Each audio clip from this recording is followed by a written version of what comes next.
Hello, and welcome back. Let's pause that music real quick. And thank you, everybody, for joining us today, whether you're watching live or watching the VOD.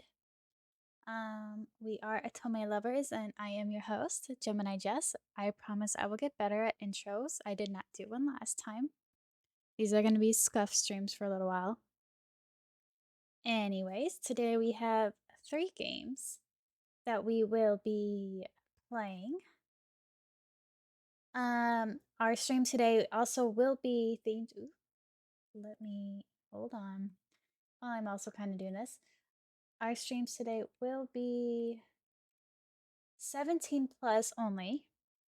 So please, if you're any younger than that, just check back another stream. There will be plenty different streams and videos for you to watch. Actually, I'm gonna fix the oops. I told you this will be scuffed for a little bit. Fix that just a tiny bit more. But yeah, please just go back again. We don't want anyone, saying something that they shouldn't be seeing at their age or, this and that. Just be on the safe side. So we'll have plenty of other fun streams to do. Lots of games out there.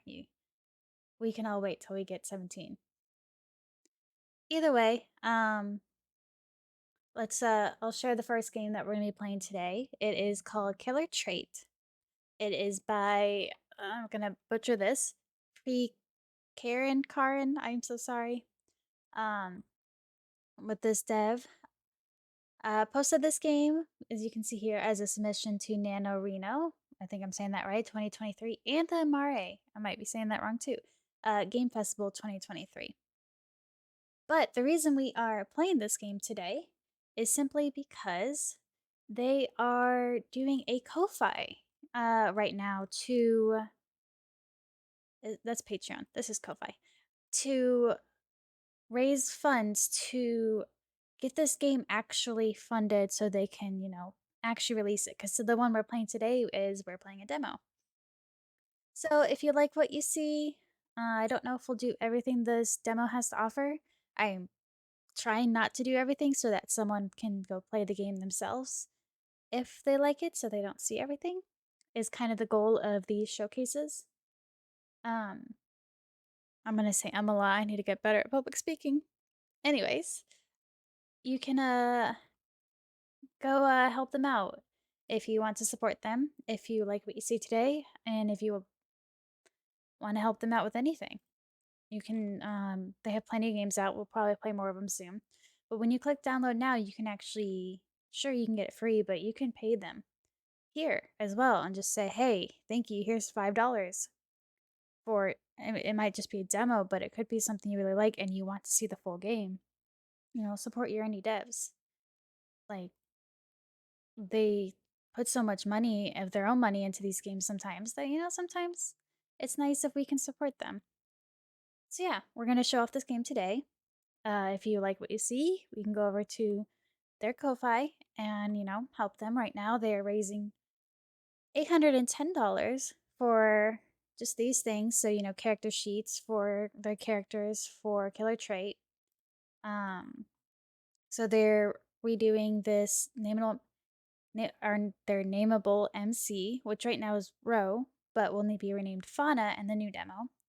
So that's what you see here. And then character sheets for Arthur and Aslan, which I think are 2 characters. Maybe these 2, maybe this character actually. I guess I'm not really sure. For this, and then they're also getting sprites for all of them. So yeah, I've rambled on enough about this. So real quick though, before we start, I'm gonna go over some of the warnings. This game is considered by the dev to be 17 plus, which is why we're having our stream today be 17 plus only. This is due to this game, Killer Trait, having strong language, violence, blood, and murder. So if none of these vibe with you, this might not be the game for you. This also says that Killer Trait is a mystery thriller visual novel with elements of romance depending on the choices you make. We can only romance one character, and his name is Oz. Sorry, his name is Oz, and then there's three other main characters, Arthur, Aslan, and Carl, and they are not romanceable, and Dev has no intention of adding them. And then apparently Carl, although not a love interest in this game, will be a romance interest in another game with a different MC. But looks like that's for the future. So, story real quick on Killer Trait. You've waited so long for this moment. Finally, after all those years of hard work in Silvering City, you'll realize your dream of becoming a police detective. Or so you thought. Betrayed and accused of a crime you didn't commit, your only option is to join forces with a serial killer. Will you push your differences aside and work together to get revenge? Or will you stab him in the back for a chance to regain social redemption? Yeah, this game is about 7,700 words. That typically means it could be less than an hour to get playthrough. Um, for these showcases streams, I only plan to play about an hour each game, so we might get through the whole thing in this one. We'll see. Um, but typically for these, we'll either go whenever we play a game. We'll either go till the first ending we get. If it's too quick, we'll continue on. Otherwise, we'll cut off at an hour, typically around that, as long as it's kind of a good stopping point. So that'll be it. Oh, and here's some more trigger warnings. Strong language. There's a lot of cursing, so be prepared. There's manipulation, vigilantism, depictions of blood and gore, use of knives, violence, both textual and illustrated, depictions of murder and death, loud sounds, shaking screens, and possible romance with a serial killer. So, those aren't your vibes. That's okay. You can come back for the next game and, maybe around an hour. The games today might not be your type. I tried to kind of get similar games together um, that have similar kind of vibes and trigger warnings going on. But if you want to come back in an hour or so, see if maybe the next game, Mushroom Oasis, fits you, try then or come back to another stream. No worries. But yeah, let's get started with it. I have to figure out where this is. Let's open up the game. That's not the right game. I need to organize this. Here we go. All right. So I'll switch this over to my game capture. I have it on there because I want to make sure we don't miss any of the disclaimers in the beginning. Okay. Uh, oh, oh, there we go. Cool. All right. So disclaimer. Oh, well, real quick, we're going to fix my silly little mess of a Streamlab stuff. Ah, come. Why? Why are you doing this to me? I fixed you before the stream. You know what? Good enough for now. Okay, we're gonna lock that again. I had it locked before, but Streamlabs. Anyways, so I'm gonna put mine in full. Really? Hold on. Okay, I told you this will be go stream from the beginning. Okay, this is real scuffed, my dude. Why are you doing this to me? He's so rude. I'm even more confused. What? Why? Okay. We're just, you know. Okay. You're cool.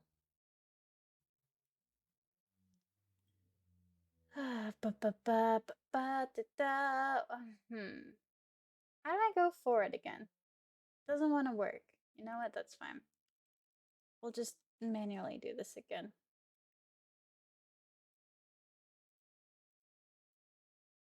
Oh my goodness. This is pain. This is what pain is like.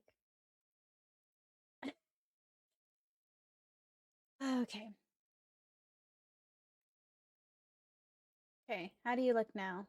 You are you're fine for now. We're gonna lock you again. I'll figure this out later. I guess I'm just gonna play in window mode for now because this is so silly. Anyways, disclaimer. Basically, this is just the dev saying, please do not re-upload or resell. This is their game. Don't just claim it as your own kind of thing. It says streaming the game is okay, which is what we're doing. Made sure that was good beforehand. Um, So yeah, and then this is a demo, and it's a game that's currently in development, so just keep that in mind. Up, up, up, up. I clicked. Okay, here we go. I think there's, yeah.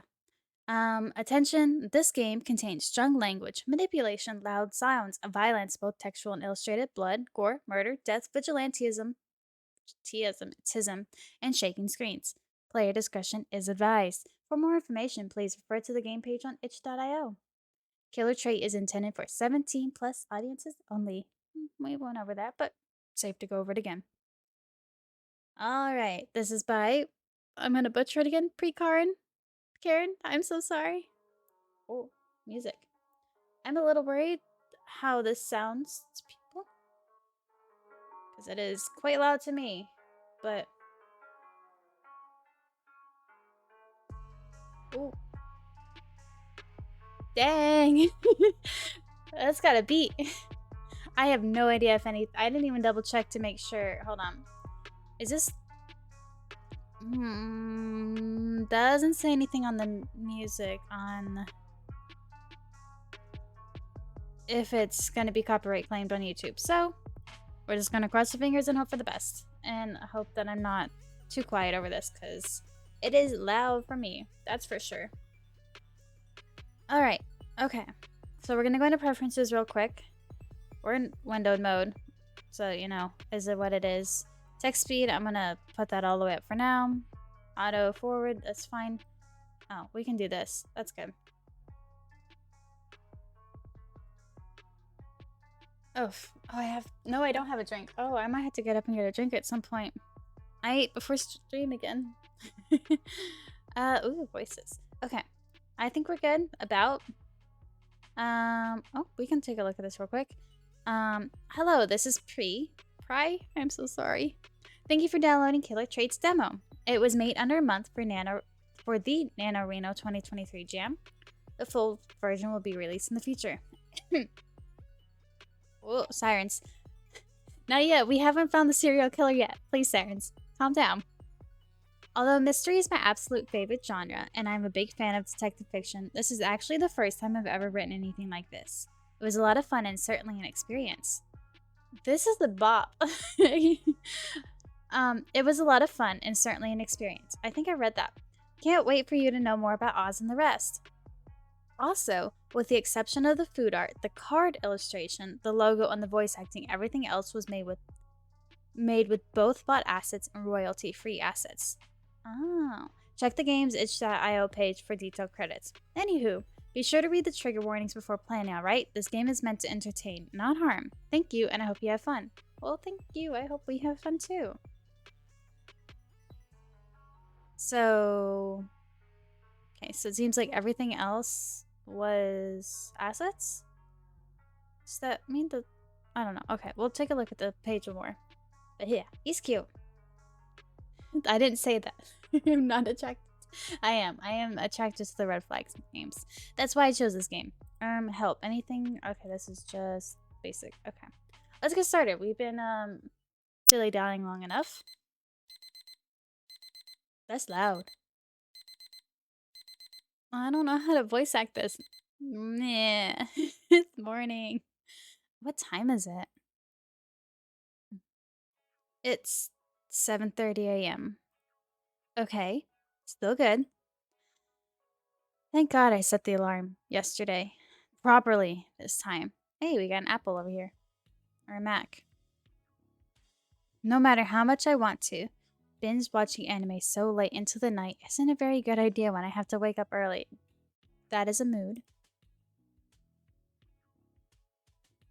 Well, not every night at least. As soon as I give my limbs a good stretch, I check the notifications on my Hoodle calendar. I love that Hoodle. Big day at work and get up super early. My lips form a smile. Once I finish brushing my... I hate SH words. Once I finish brushing my teeth, I get dressed and grab my satchel. Wait, I'm missing something. I give a quick glance to the room until I give a quick glance to the room until I find what I'm looking for, right on top of my desk. Here you are, you little rascal, you. I pick it up. It reads, oh, input your name. Oh, so ooh, that's a little hard to read in the web. But so the default name is Ro. But we're gonna go with the name of Otome Lover's mascot, which is kind of still in the working, Otohime. Choose your pronouns. Well, personal preference, I go by she, her pronouns, so I'm also going to go with she, her pronouns. But you can choose he, him, or they, them as well. This identification card certifies that Otohime Darby. Oh no, that's such a normal last name for Otohime. Who uses she, her pronouns. That's, I guess, an interesting way to say that. Is commissioned as a criminal profiler by the police department of Silvering City. Ooh, exciting. Soon, very soon, there will be a completely new word written on this ID. Just you wait. Ooh, sound effects. All right, let's do this.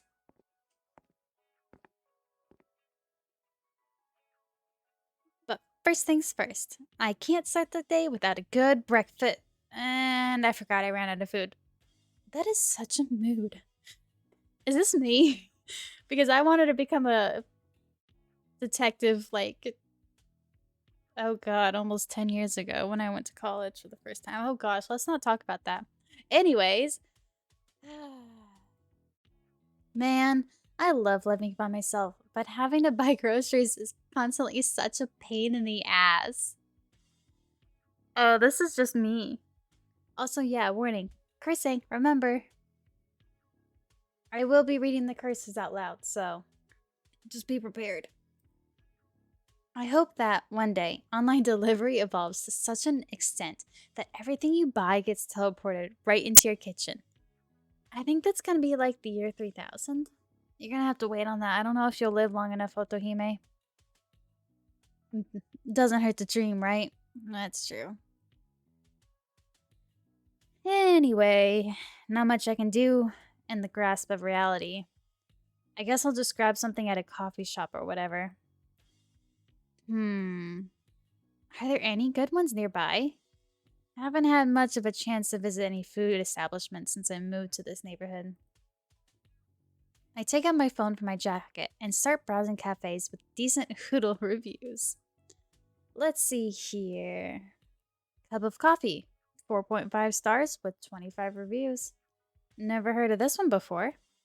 Maybe it's relatively new? It does seem like a nice enough place, and the food looks cute, which is always great in my book. Yeah, I'm sold. Keys in hand, I walk to the door. Oh, I might have to grab a drink. My my throat is still not what. It's still not great. And head out. Unlike the last couple of days, which were constantly threatened by the heavy rain forecast, this morning is bright, sunny, and there's a breeze in the air. Guess the storm passed right through instead of gracing us with its presence.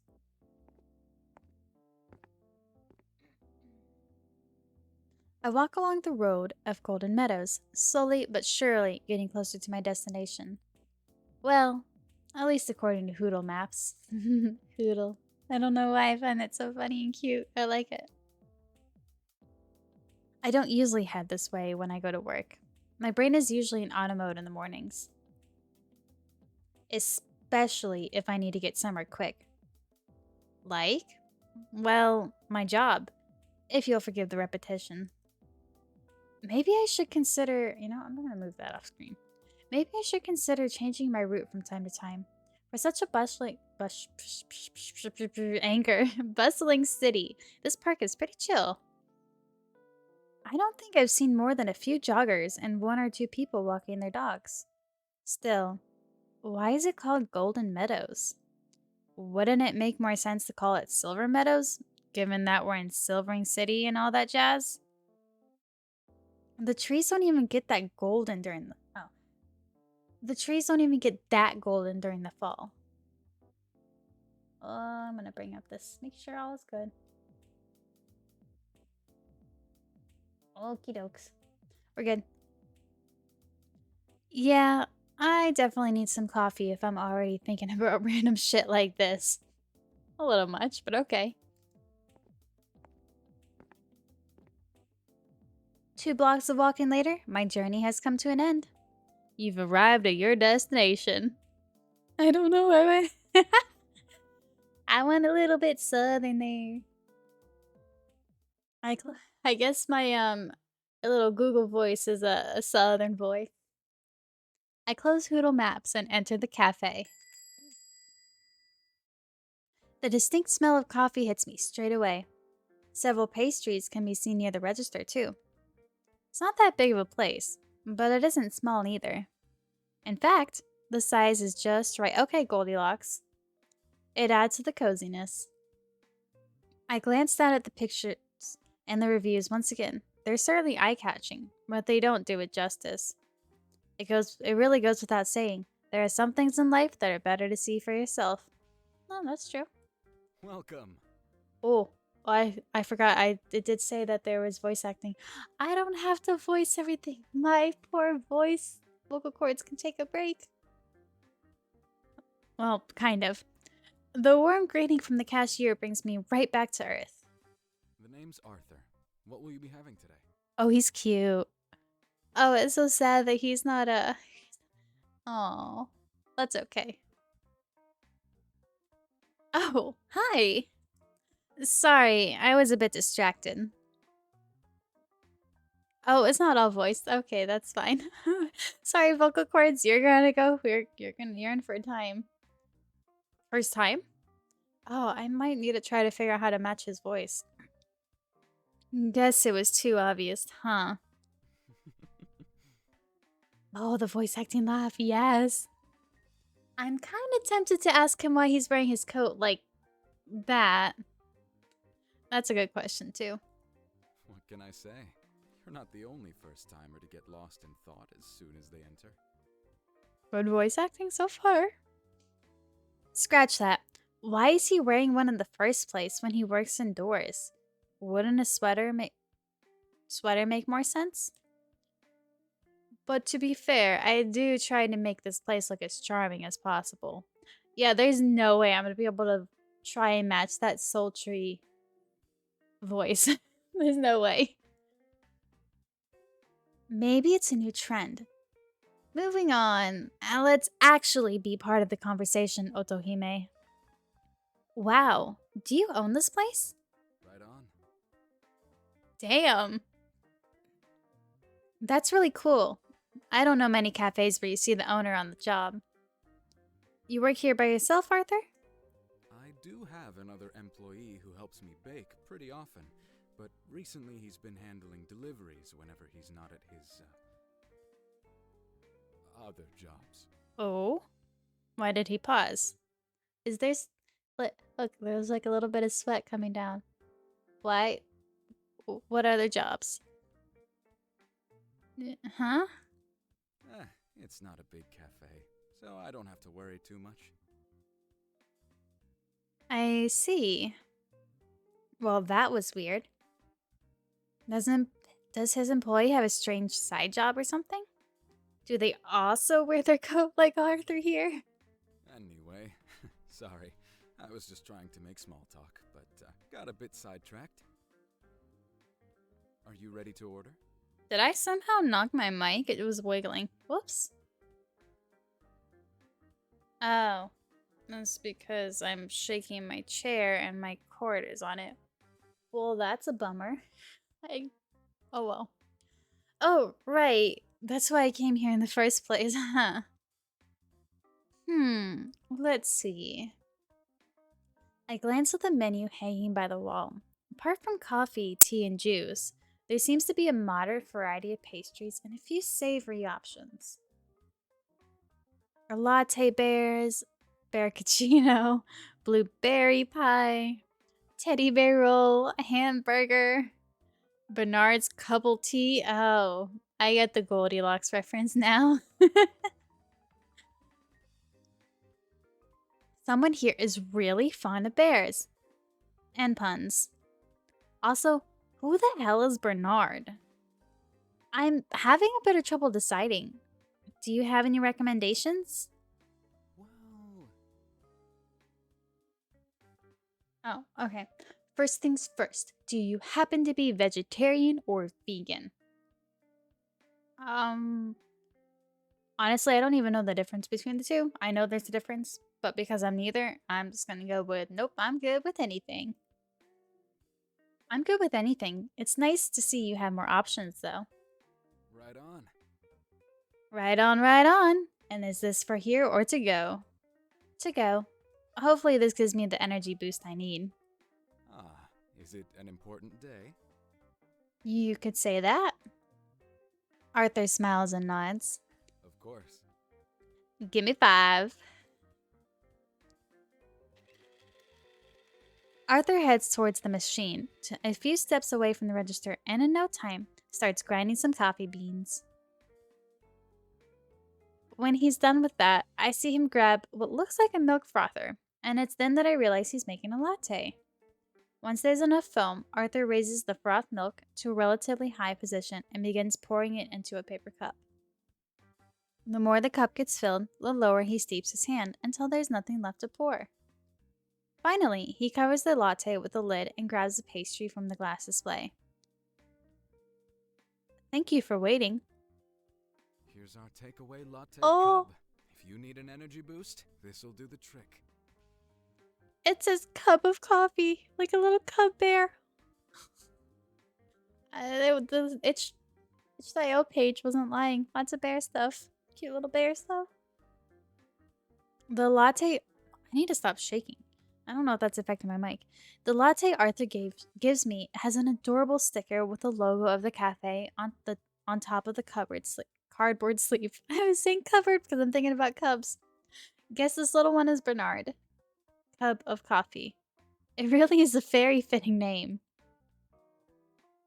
And this is one of our most popular pastries, the Berry Big Bun. I know I shouldn't laugh, but I just imagine the voice actor trying to say it. I think maybe they're more professional than I am because I am not a voice actor. But I just get a giggle if I had to read that. And this is one of our most popular pastries, the Berry Big Bun. I love it, but it's so funny. The thing is almost too cute to eat. It's filled with custard. Much like its name, the bun is shaped like a bear. I think everything here is bear. A berry big bear. No, not the buns. Thank you, Arthur. These look so good. I can't wait to try them. Glad to hear it. Have a good day now, won't you? Um, A very oh, good day. I thought that was us. No, why did he get so close to the mark and go, berry. Good day. Sorry. I love that. That's funny. Oh, I definitely will now. See you. Come again. Arthur raises his hand in farewell as I exit the shop. Did we pay, or did he give that to us for free? That took a little longer than I thought. But it's okay. Doesn't hurt to have a little push once in a while.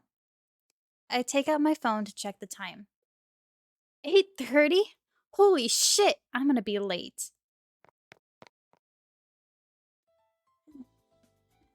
God, I am dying. I'm cringing at myself, but I'm trying. I promise. Note to self. Don't run while trying to not to spill any coffee, or any of your belongings for that matter. Actually, don't run when going to work. Period. Thank God this lid is tougher than a fucking marmalade jar. Gosh, that is a lot of cursing so far. Well, at least I won't be late now. Still, it's kind of a miracle that I didn't bump into anyone. Ruby Road is pretty crowded today.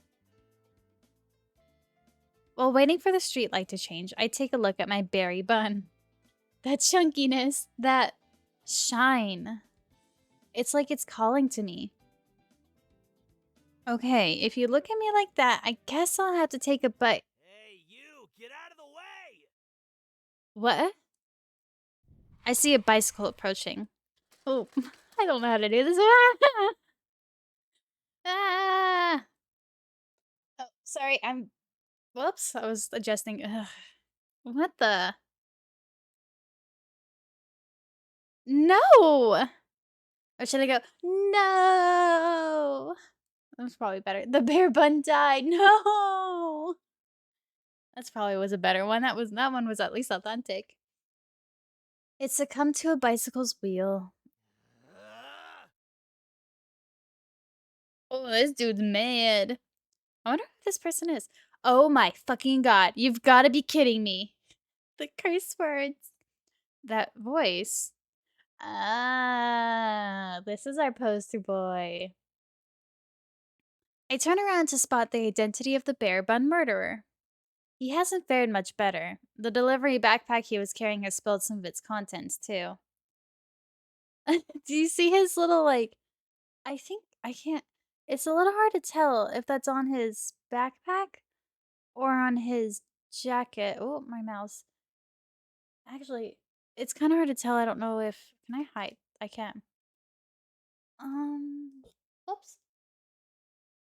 I don't know. Actually, I really can't. I think it's a jacket. Okay, it's the shadows there. Yeah, this is his jacket, I think. But it says trigger happy human. That's not throwing up red flags, not at all. How in the hell did my lacti survive, but not these? Oh, the guitar. Oh. My desktop audio is not picking that up. It like, oh, there we go. I don't know if it's really picking up very well or not. Hold on. We'll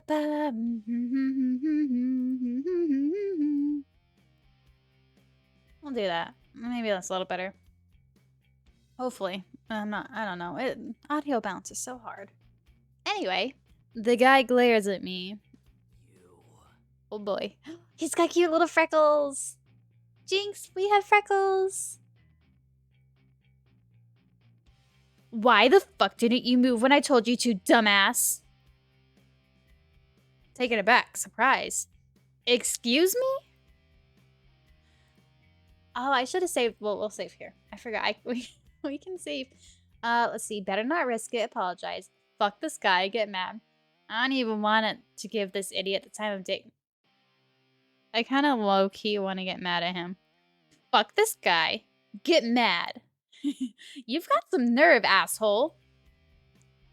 Oh, surprise from him. What the fuck did you call me, dipshit? I feel like I shouldn't be cursing so much. I got permission from the rest of the girlies and for Otome lovers, but this feels so wrong to be cursing on the stream. Asshole, shithead, douchebag. Need I go on? How is it my fault when it was you who wasn't paying attention? Funny coming from someone who was lost in fucking La La Land. Oh, I love this. I wasn't even crossing the street. You still need to be aware of your surroundings. That's my line.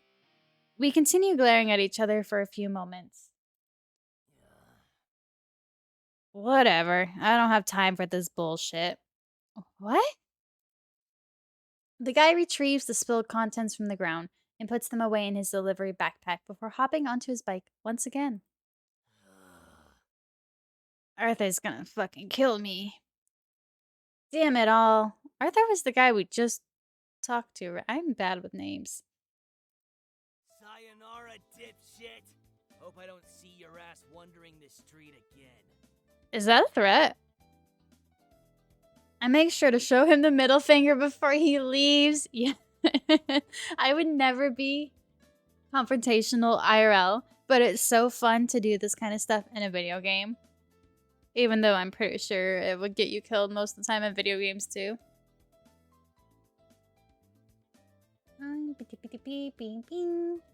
Anything cool? Anything good?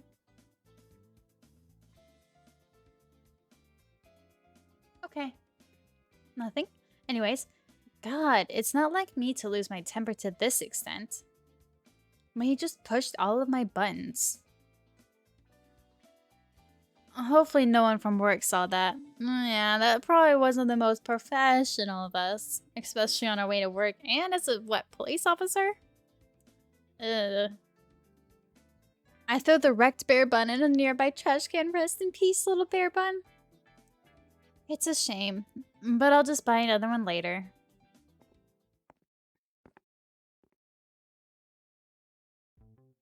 Whew. Made it. Barely. It's almost 9 a.m. Well, at least I'm not late. After taking the elevator and walking down the 3rd floor hallway, I arrive at the office of the Criminal Investigations Department. Close call, eh? What a voice. I think this... Okay, Carl, that's the one that is going to be for another game, I think it was. Like a romance interest for another game later on, I think. I think that was Carl. I might have to... Hold on. I like this music. Let's double check. Okay, yes, he will be. Okay. So this guy will be whoever this is for another game. Wait. Oops, sorry. Not even a minute has gone by, and I already have the pleasure of dealing with my desk neighbor. I almost thought you wouldn't make it. Not like you. Not like you at all. Blood ran cold or something? As if. I just got breakfast somewhere else, and it was a bit crowded. Whatever helps you sleep at night, kiddo. Kiddo, excuse me? Oh, shut up, Carl. I can't take someone serious with the name Carl because I grew up with Jimmy Neutron, and the Carl that I know is... Yeah.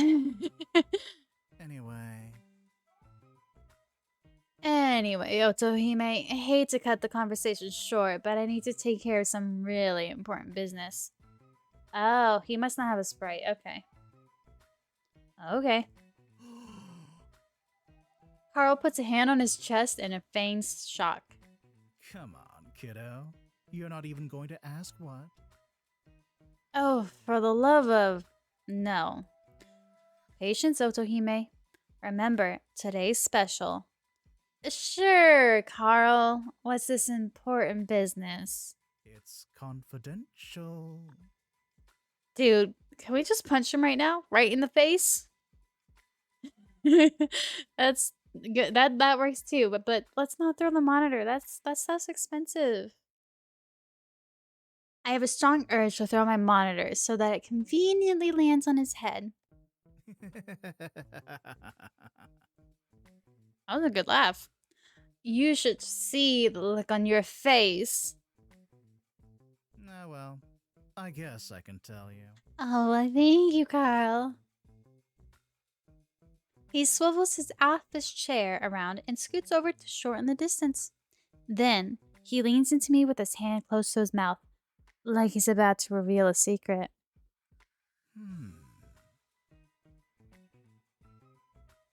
You know David from the 2nd floor?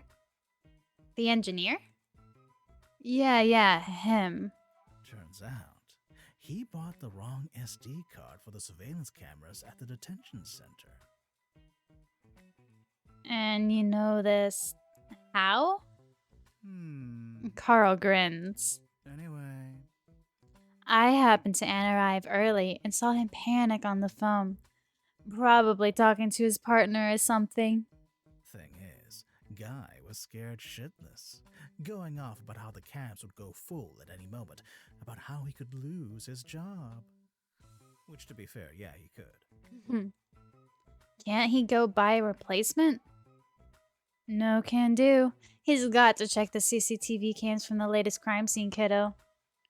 Oh, now that you mention it, is this how we get framed for whatever BS thing it was talking about on the itch page? Anyway. He said he'd replace them tomorrow morning without fail. Again, you know this... How? He gives me a knowing smile. Really, Carl? You could get turned in for this. What makes you think I won't say anything to the boss? No, kiddo. David's not the only one I've got dirt on. Wearing a triumphant smile, he scoots away and stops right as his... He stops right at his working spot. What the heck? I couldn't say that.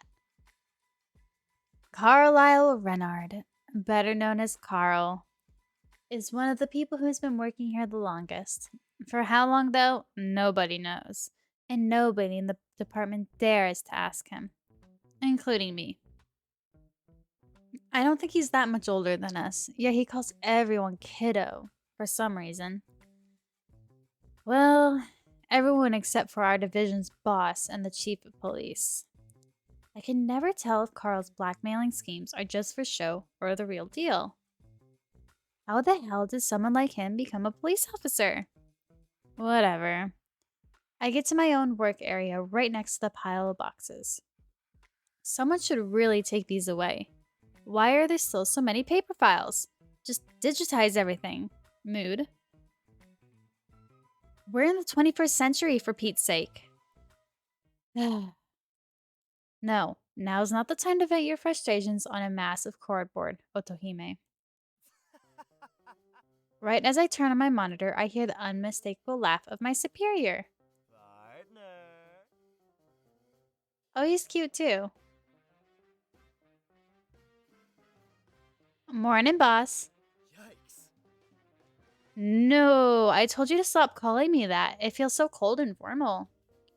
Come on, what did we just talk about the other day? But Soon enough, we'll be equals, you know. Calling me boss won't be an accurate description anymore. so why not get used to calling me by my name starting now? Equals, huh?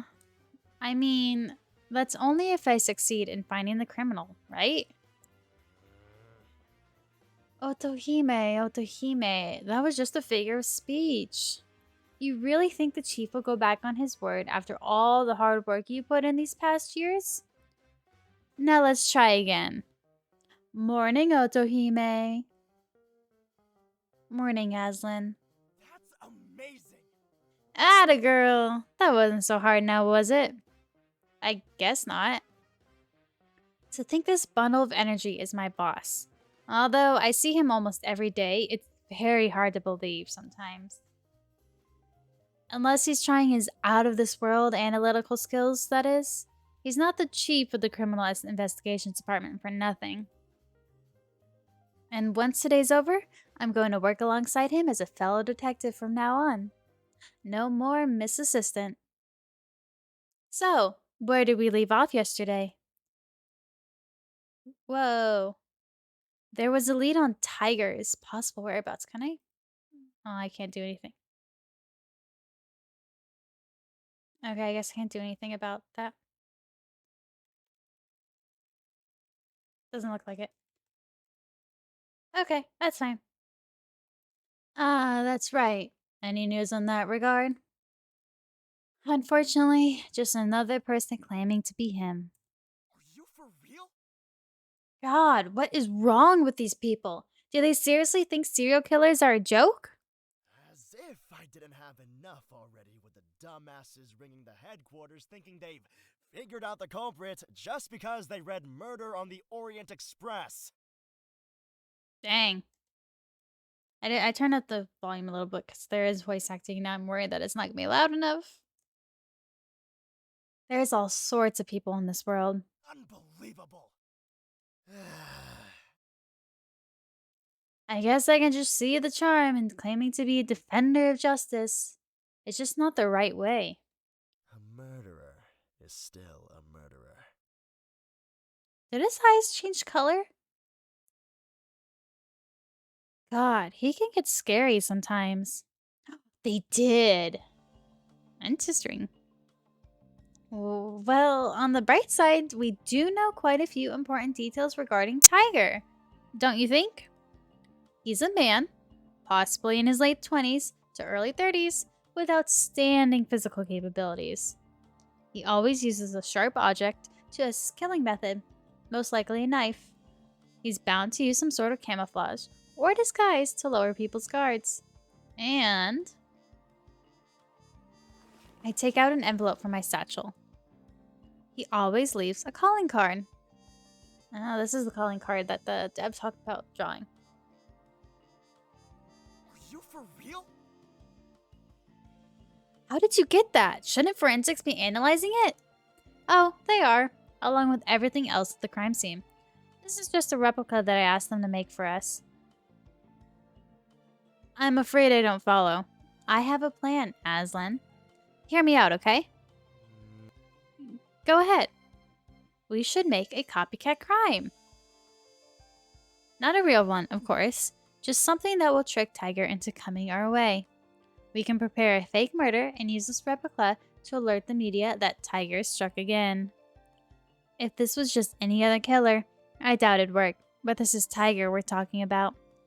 So I wonder if there was something I could have done with that red tiger. I don't know.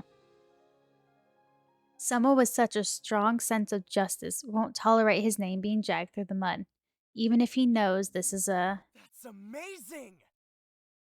Why does he say our name twice? You're a genius, Otome. What? I can't... Ah. Aslan grabs my shoulders. For being a killer, Tiger is a prideful guy. Aren't lions more prideful? Interesting. If he finds out that the police, no less, is trying to ruin his name, he will lose his mind. Before I can give an answer, Aslan takes the calling card replica out of my hands. Partner! In fact, why don't we go even further and make the chief a fake target? You think he'll agree to that? If it's for a good cause, he won't mind. Partner! Okay, sounds a little loud again. And I'd consider catching a serial killer who's been a pain in our asses for the last few months to be a good cause, no? Well, when you put it like that, probably yeah. Atta girl. Should I contact the chief now then? Nah, don't fret. I'll take care of everything. I don't know about that, my dude. Are you sure? Yep. Oh. I'm not the leader of the Criminal Investigations Department for nothing. Let boss show you what he's made of before you can't call me that anymore. Okay. When should we put the plan in motion then? This evening? Hold on, we're gonna...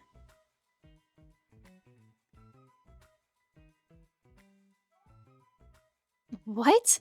Are you serious?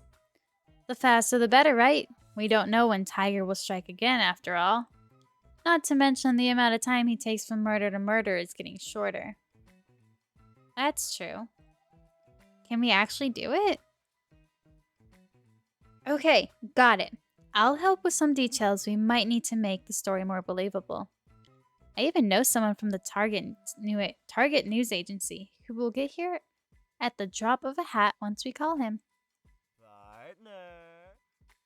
God, Otome, what would I do without you? You'd be hopeless. You got me there. Okay, I'll go on ahead with the preparations then. Could you send me the number for your contact in the news? I'd like to have it, just in case. Sure thing. I'll send you a message. Oh, is he gonna betray us because he doesn't want us to be equals? Got it. Thanks, partner. You're amazing. I try. See you later, Aslan. Ta-ta! Ta-ta! Aslan starts to walk away towards the hallway until something makes him stop in his tracks. He comes back. Otohime. Yes? Congratulations. Oh, Congratulations on your promotion. thanks. Thank you. Ta-ta! Smell you later, partner. We're in our 20s, aren't we? Why? What are we, 10? Smell you later. Who also says that? Is it Gary from Pokemon? What a weird morning it's been. Well, no matter. Let's get to work.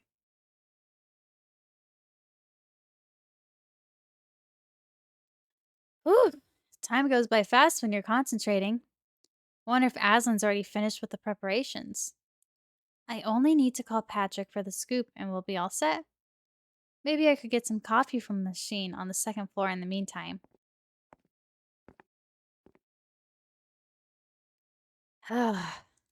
I'll never get used to these horrible orange stripes on the wall. Who the hell designed this building? Thank God I don't have to see them unless I'm moving around from floor to floor. Anyway, coffee, coffee. Whoa, he looks different. Huh? Who's that? I don't think he's from this division.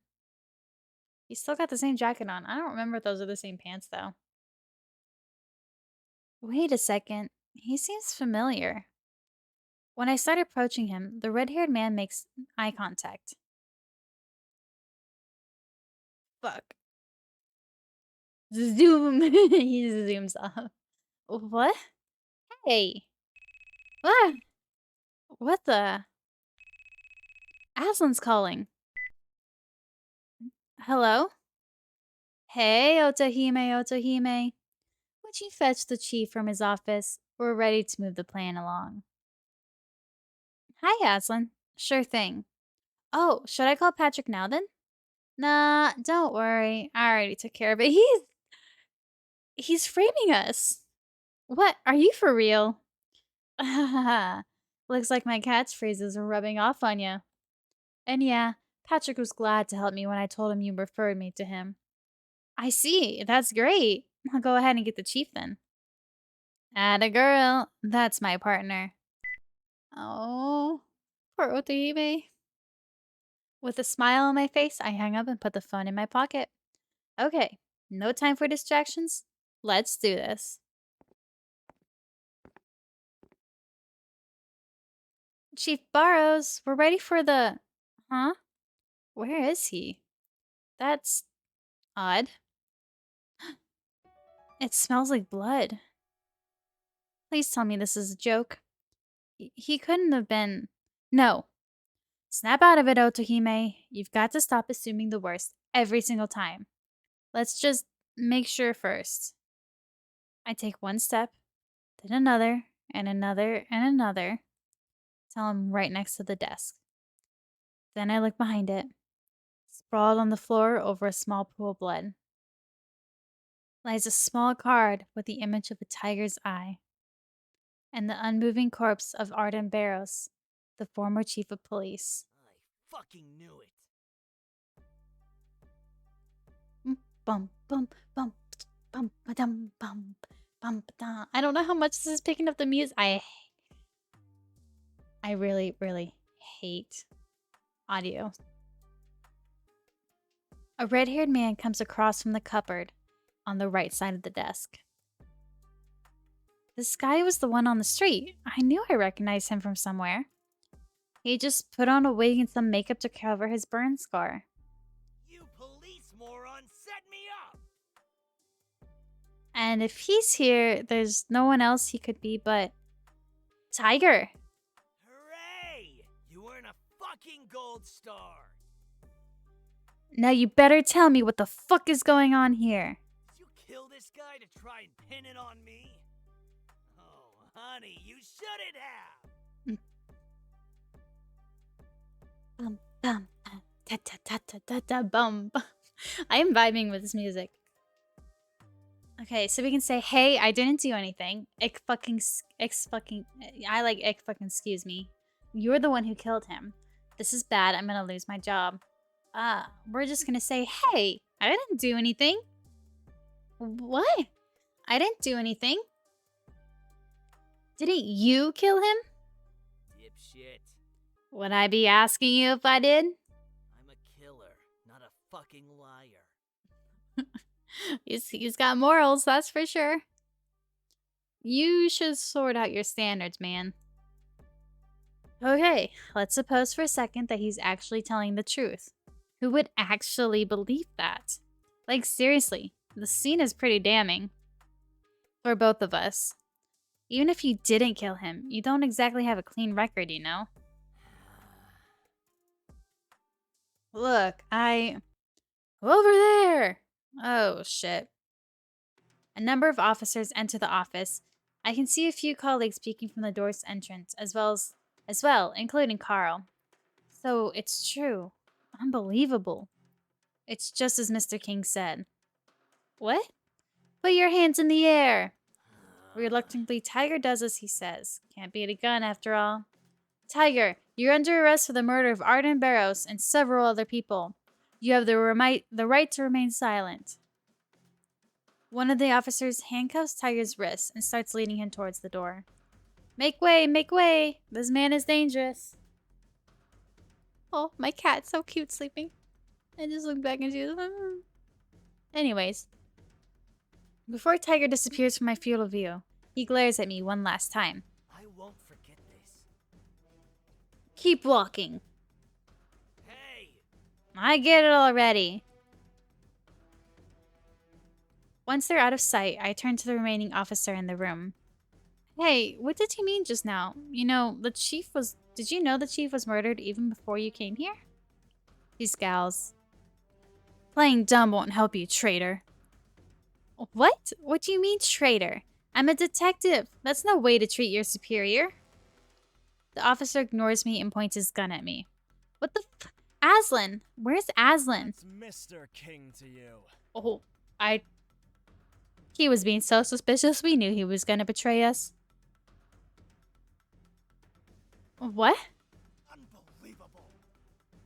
And considering your involvement in this, the only place you belong in is a filthy jail. How could you? Miss Darby. This can't be happening. What are you talking about, involvement? I came here to get the chief just like you told me. Didn't we plan to make him a fake target just this morning so that Tiger would make his appearance tonight? For heaven's sake, Darby. How would I even accomplish that in such a short time? To think you would resort to spouting fallacies and nonsense the moment you get cornered. Yikes. I never expected this from you. No, Then again, I never expected you to be Tiger's accomplice either. The way you knew so much about him. I should have seen the signs. No, I was just doing my job. Please, take her to the detention center. It can't be. Right away, Mr. King. It isn't true. Someone tell me it isn't true. Otome Darby, you're under arrest for being an accomplice to a serial killer in the murder of Arden Barrows. Though I can't stop knocking my knees together, my feet are stuck to the floor. I don't even register the words coming at me, just the cold metal of the cuffs against my skin. My legs inevitably start moving when I feel a rough tug on my wrists in order to make me walk. Just a moment, officer. Aslan approaches me and leans in, as if he wants to whisper something. Thanks for your cooperation, partner. Pop, pop, pop, pop. Oh, look at his eye color changed again. He's sticking out his tongue like a freaking snake he is. Pop him right in the face with my fist. Bump, bump. This fucker. This fucker! Whoa. Sorry, Kaya. Disturbed her. One of my cats. He was planning to set me up from the very beginning with my plan. You son of a bitch! My sudden outburst catches everyone off guard. The officer, my colleagues, Carl, all except for him. I'll kill you! I'll fucking kill you! No matter how much I struggle, no matter how much I scream and flail, I keep being carried off while Aslan grins, sardonically. Sardonically. It's probably butchered that.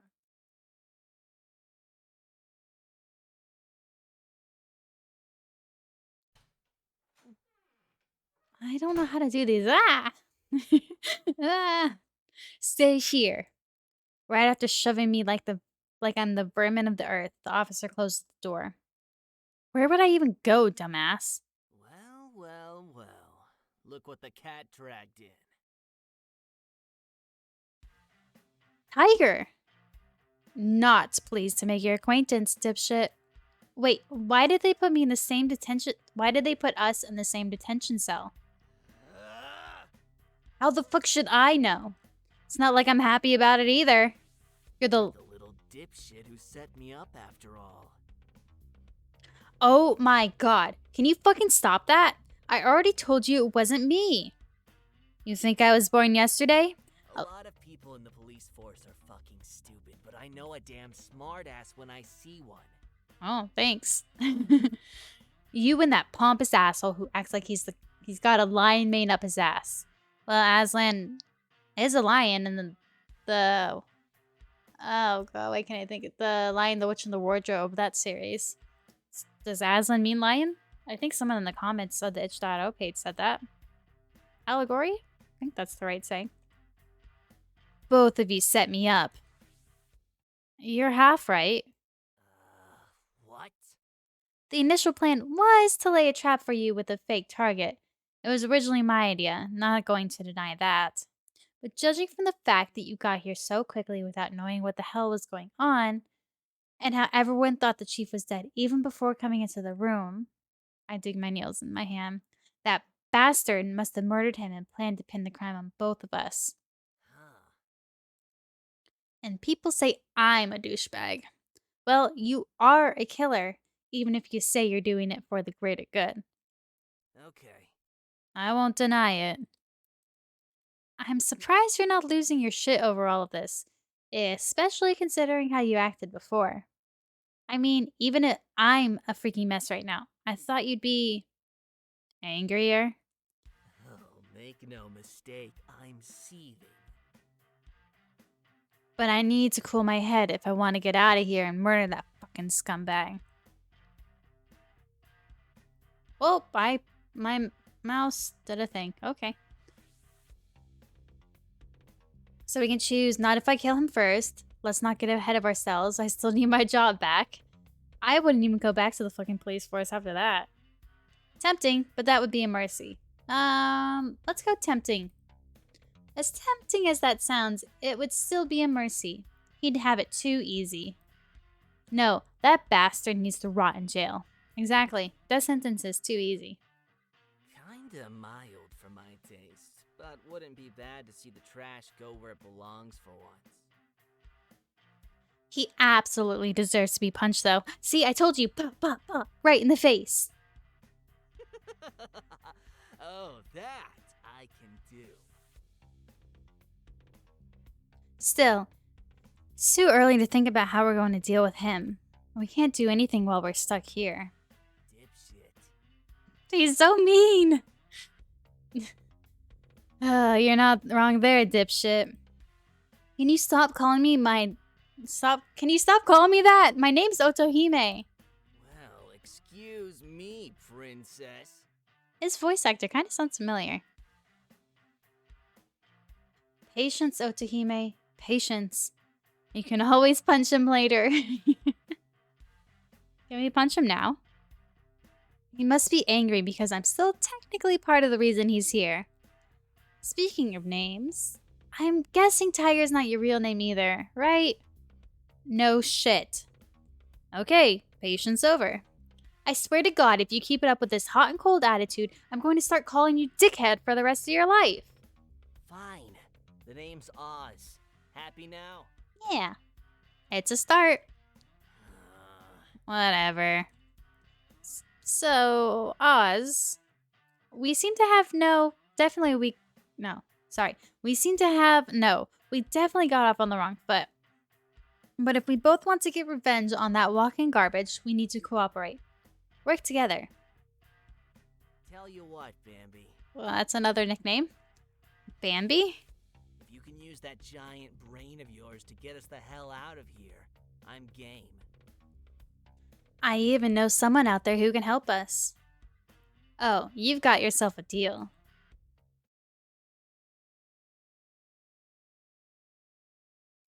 After discussing the new plan, we wait for a certain someone to show up. Oz nods at me and I get into position. It's showtime. I lie on the floor and close my eyes. All right, you two, time for your meal, but no funny Hey, what happened? What do you think happened, moron? Of course she fucking collapsed. But why? Shit, for the love of...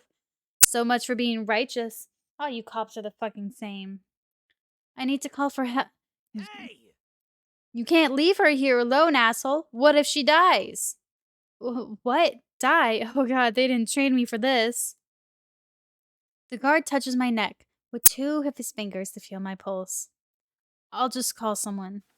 He starts fiddling with his clothes. Hold on, didn't surveillance catch this on cam? Oof, oof. What a fucking moron. I'm glad I remembered he was the one on duty today. Huh? How is someone this dumb on the police force? Well, he's very athletic, reliable, and kind-hearted. I shouldn't have asked. Probably not.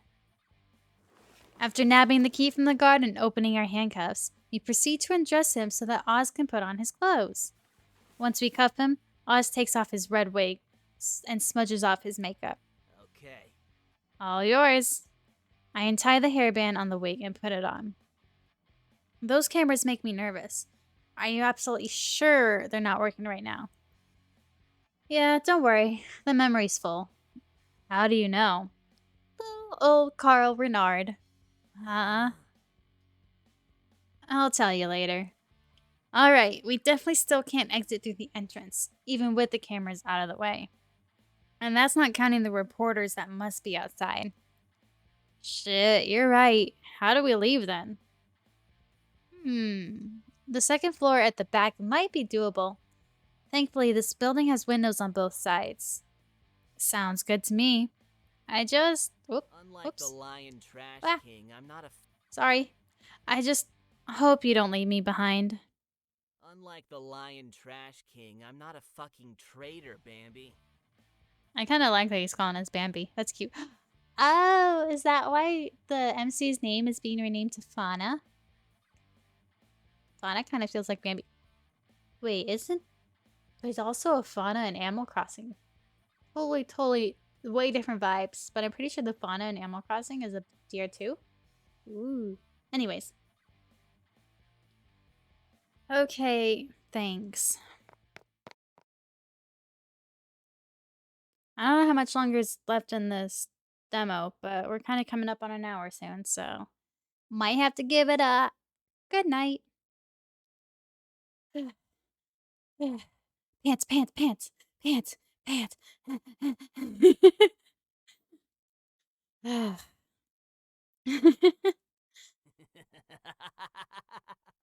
You've Got guts, Bambi.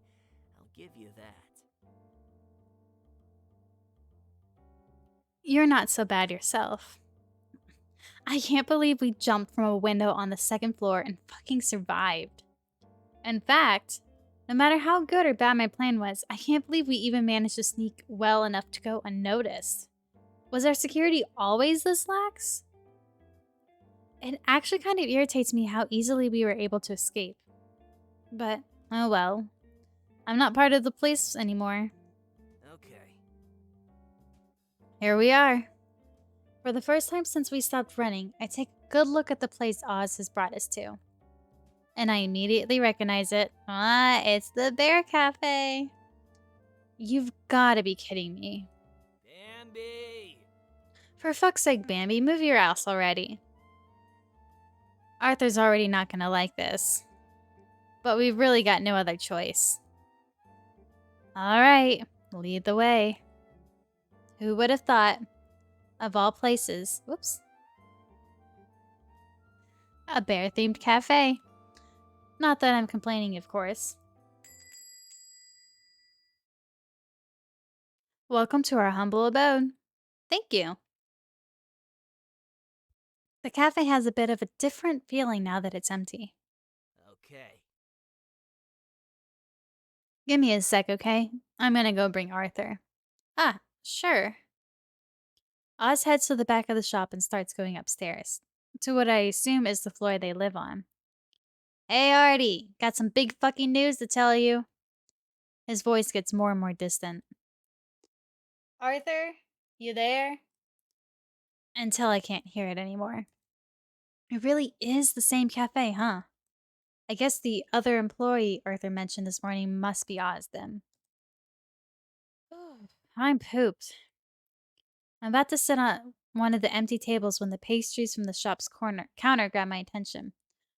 Ah, they look so good. I wonder if... Oh no.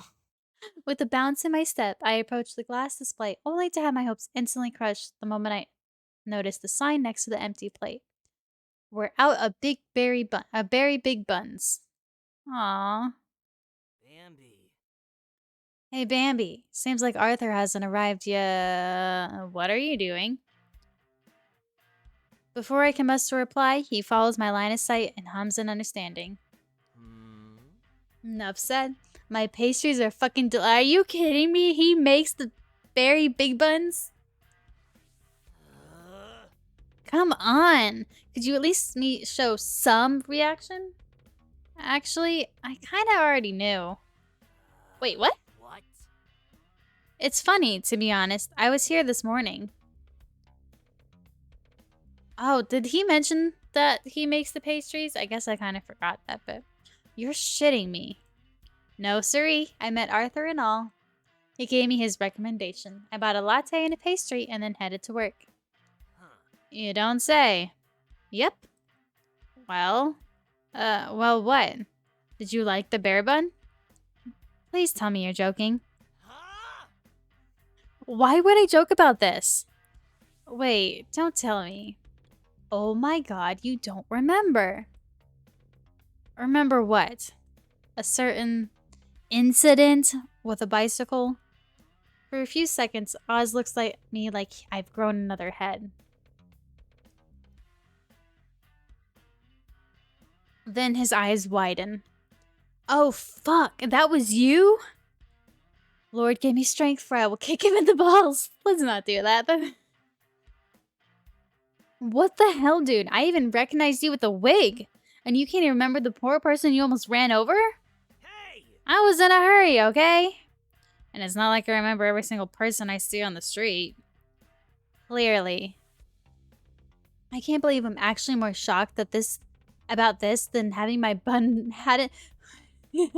Oh my gosh. I can't believe I'm actually more shocked about this than having had my bun destroyed. Is my face that forgettable? I mean, it must be. We can't see it. It's true that we don't usually remember faces from people we don't know, but... Look, I'll make it up to you, okay? Most of the pastries and desserts we sell here are made by me anyway. Really? Why are you surprised now? No, I mean, Arthur said that his other employee helped him bake, but I didn't think you actually made everything on the menu. Not everything, just the sweet stuff. Arthur handles regular cooking and the drinks. I see. Ugh, it's whatever. Water under the bridge and all that jazz. Good thing we made it, eh? Yeah, thank God. Not God, thank us. We're the ones who got out. I guess you're right. Yep, home sweet home. I wouldn't be so sure. Whoop. Arthur, where were you, man? I was looking all over for you. Oh, shit. Oh, shit, indeed. He does not look happy. Ozzy. You've got a lot of nerve asking me where I was, Ozzy. Look, I did what I had to, okay? I even wore my usual wig and makeup. It was obvious as hell they had some dirty trick up their ass, but I just couldn't let a copycat. Oscar! Oh, his full name is Oscar. Raising the full name. Angry father. That is exactly the reason why you shouldn't have gone. Why do you never, ever think about the consequences of your actions? This impulsive nature of yours is going to get you killed someday. I'm fine. You worry too much. Oscar! I think I don't worry enough. What's the point of being your informant if you're just going to do whatever you want? Informant? Look, can we continue this some other time? I don't know if you noticed, dude, but there's someone else here. You can yell at me all you want later. Is he into being yelled at? Hello. Great way to know people. A great way to get to know people. Just witness the random argument and hope for the best. Oh god, I am so sorry. I didn't know we had a... You look familiar. Yeah, I was actually came here this morning. Oh, whatever. I actually came this morning. Of course. Ah, you're the one who had an important day. Oops. Mouse, can you not do that? Thank you. Aha, that's me, all right. Guess I should introduce myself properly. I'm Otahime. Well, once again, it's nice to meet you, Otahime. Likewise. She helped me escape the police's detention center. What? Well, way to drop a bomb, man. What are you doing? She also works for the police, and another bomb dropped. What? Technically, not anymore. Is he doing this on purpose? I need to sit down. Yeah, I bet. I look at Oz, demanding an explanation. He just shrugs. I don't like being around the bush. At least give me a warning next time. Fine, whatever. I can't believe this guy. Why is this happening? Artie? I'll explain everything. And actually, we are gonna stop there. It's been about an hour, I believe, since we started this demo. You know, roughly. If you want to finish this, we might actually even be close to the end. I have no clue. But if you want to finish the demo and see what happens next, there might be some more going on. I don't know. You'll have to finish for yourself. Let's see. So we'll quit the game because we've saved. I'm gonna finish this myself later. If you want to continue, you can just go over to the itch.io page. I will link this in chat for anyone who is here. I'm KT Game, I believe is what I made that. Yep, you can go find it on itch.io/killer trait. Don't forget the dev's name, Picard. But what can be seen up here? If you want to finish it, go for it. See what else there might be. If you liked it, don't forget that you can have it here. You can go and support the dev. See, did we go anymore? Nope, that's okay. And we can fund this game one step at a time to make it come to full fruition. Just so you know, the game will not be free. The dev can't really afford it, and you know what? There are so many games that shouldn't be free because devs put a lot of blood, sweat, and tears into these games. A lot of money goes into dev working, a lot of work and hard stuff. So please make sure you support your devs. If you can, give them, dollar or two, whatever you can. If you can't give anything, just spread the word.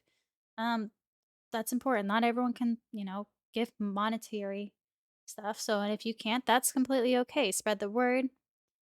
Uh, and, that's important.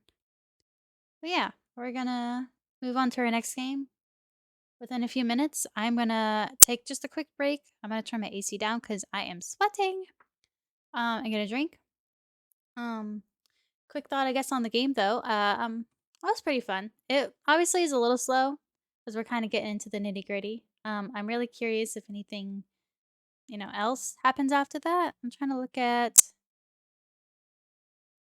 It says use of knives, but there wasn't really any use of knives. I don't. There wasn't any.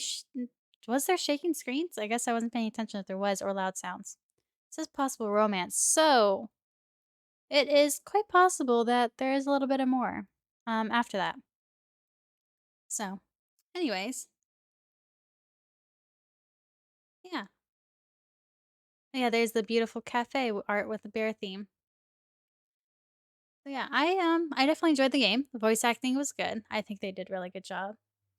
Um I mean, I guess I don't really have much else to say. Everything was a treat. I like the writing. Writing was fun. The art, obviously I really like the art. Seems like most of them are done by this person, which I'm guessing is assets. Um Possibly, because it did say that they only did a few of their own assets. So yeah, um, that was fun. The character, I mean, the voice, I wasn't really expecting from him at first, but you know what, it fits. Um, And I'm just now realizing that's a scar mark. I thought it was shadow at first, but no, it's his burn mark. And he covered that up with his wig. So, yeah. Um, I'm definitely, once I get a job, fingers crossed soon, I definitely want to donate just what I can. Probably just a few dollars right now, anyways. To help support this game because I'd love to see it, and I love serial killers and video games only. To romance because that's always so fun. So yeah, um, yeah, I look forward to seeing what comes next. And hopefully the dev can, reach their goal eventually. They have a few other games out that you can go play. I probably will cover another one or two eventually. So yeah. Maybe when I am done playing the demo, I might write up a tiny review on it. We'll see. If I do, it will be posted on the Otome Lovers website, and I will post it on our Twitter, which is at Otome Lovers. So yeah, I'm gonna take just a tiny, tiny quick break to grab a drink and turn the AC down, and then we'll move on to our next game, which is Mushroom Oasis. Yeah, I'll be right back. Kaya, I have a cat meowing. Okay, better check on her.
That is an extremely abrupt stop for the music. I should probably just lower it down.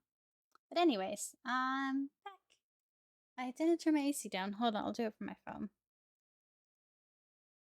But yeah, I got a drink. I probably should use the bathroom because, of course, Bladder likes to do that.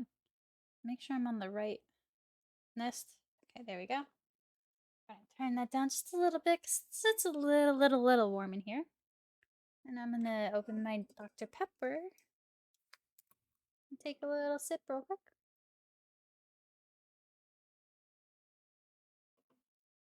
Alright, let's move on to the next game, which is Mushroom Oasis. Here is the description for the game. Your beloved cat has been missing for a few days. You suspect she's run off into the woods across the street, a bad habit she does whenever she manages to get a paw at the door behind your back. The forest wasn't known to be dangerous, quite peaceful in fact, but her being an indoor pet has you worried regardless. Though being an indoor person yourself, you wind up wandering far deeper than you intended. Lucky for you, a kind, but odd looking, stranger stumbled upon you before anything bad happened. Let's hope he only has good intentions in bringing you home. Warning! This game has no NSFW, 18 plus content. However, due to darker themes associated with the yandere genre, this game is rated 16 plus from now on. Player discretion is advised. Don't worry, we are a 17 plus only stream. So here's the stranger. We don't know their age or their birthday, but they are 6'2". Holy moly, that's tall. So right now it says a full playthrough. It has day 1 and day 2. One character, 3 bad endings, 1 neutral ending for the story progression. And it says playtime's around 60 minutes, so we might, finish it. We might not. We'll see. As always, we will only play till either we hit an hour or depending on when we hit an ending. If we hit an hour first, then we'll just stop there. And if we hit an ending, we can see how long that took us. And if it's too soon, we'll continue on from there. So, if anyone wants to take a look at the spoilers, um, let's see how should I handle this? Because it says it contains spoilers. Hmm. Let me just take a look. That's not the right one. Let me just take a look at this real quick.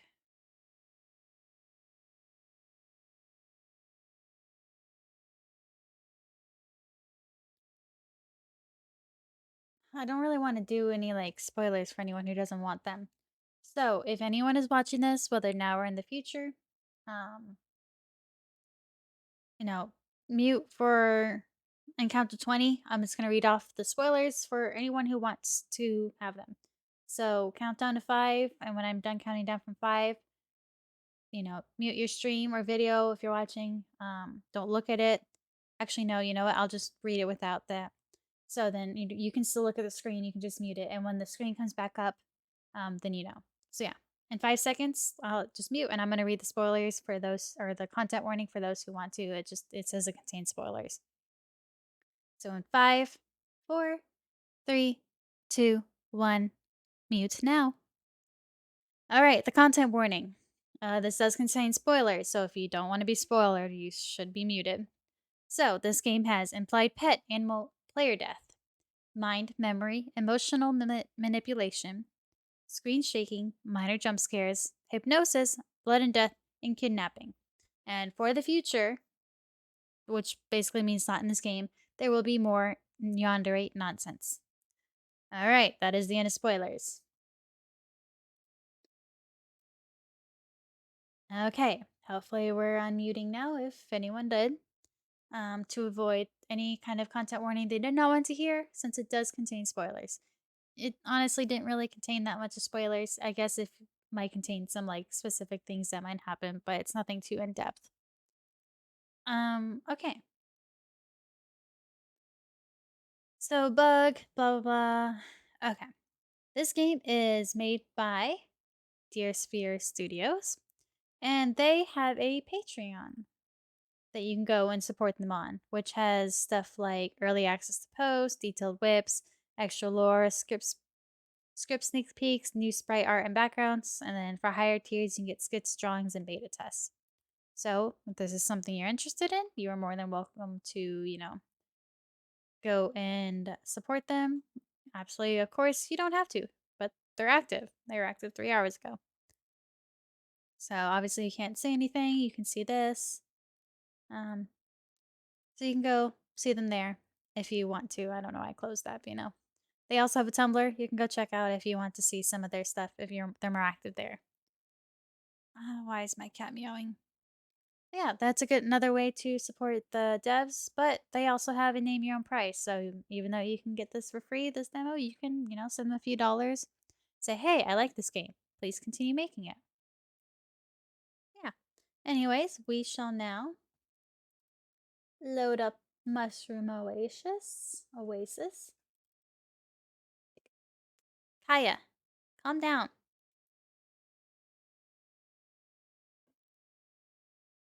Oh, content warning. The game contains screen shaking, small jump scares, as well as depictions of my memory. That went too fast. I was taking a drink.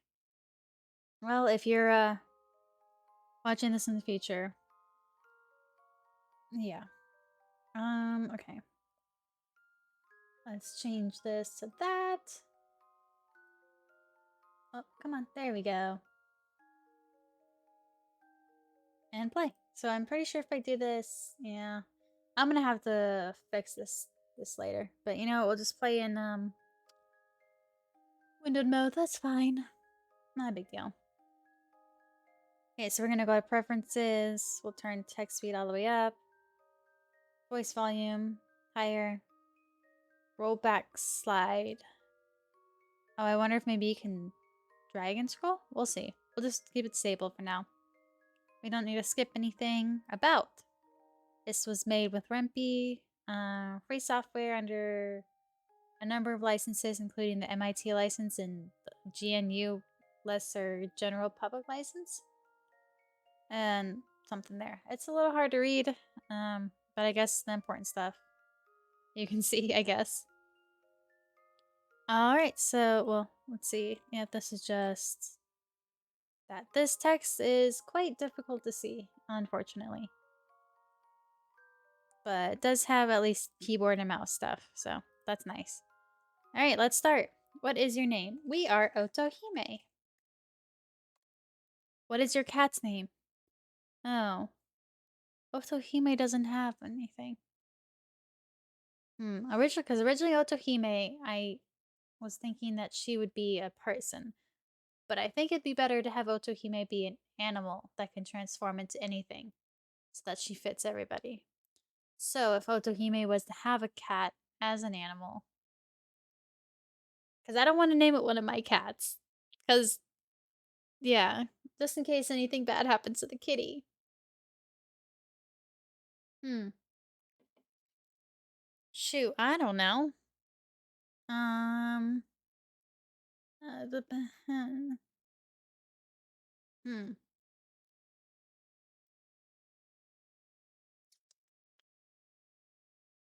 Hmm.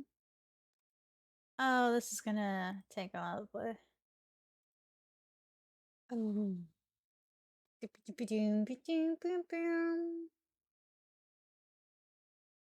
Should I name it after one of my friends? Oh, he would hate me if I did that. Oh. I'm trying to look around my apartment. Bless you. Kitty sneezed. Um.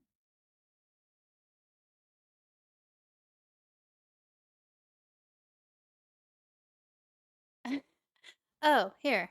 Peppy. Because I'm drinking a Dr. Pepper. Or how about Pep? Sure. And your cat is? Um. Well, female, I guess. Pep has been missing for a while now.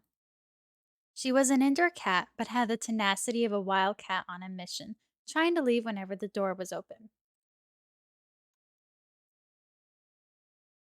Oh, I don't. Drinking Dr. Pepper is a mistake, but I don't have access to clean water right now. Well, I mean, I guess you do with carbonation with the sink, but it's probably not the cleanest water. So, Dr. Pepper it is. Catios and playtime just wasn't enough for the little missus. I figured she'd come running if I left out some food by the porch. 3 days later, still no cat. I've tried everything I could think of. Asking around the neighborhood, putting up missing cat posters. Sadly, nothing came from my efforts. I couldn't search for her during the day since I had work keeping me occupied. And there's only so many hours in an evening I could yell around the streets looking for her. There was only one place left I could think of that she might have ran off to. The woods by my house, right across the street. I've definitely caught her eyeing the birds and squirrels that ran alongside the perimeters from the front window, her teeth clicking in excitement. Kind of sounds like my cat Kaya.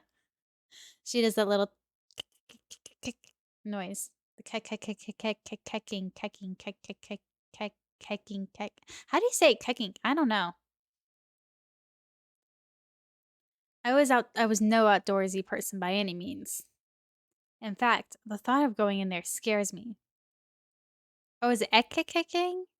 Ek with the E like eh? I don't know, whatever. But I had to find her, or at least try. I'd rather just go pss, pss, pss, pss, pss, but that's us to the cats, that's not them. The first weekend that came around, I packed up some water, Pep's favorite treats, and a compass to be safe. Oh, I should have done two-piece because Pepper has whatever. I wasn't sure where to even begin looking for her, so I started walking in a straight line, calling out her name every few steps. It certainly didn't take long for me to realize way in. I was way in over my head. You know what? I wonder if naming the cat and the gender is going to be a stranger friend, which is why it's all question. No, I don't know. Interesting choice to let us name something, though, and choose its gender, so. It certainly didn't take long for me to realize I was way in over my head. Why did I think this was a good idea? It was hard to find my bearings within the surrounding trees. I didn't want to admit I was lost, at least not yet. I could only squint down at my compass as the needle spun slowly.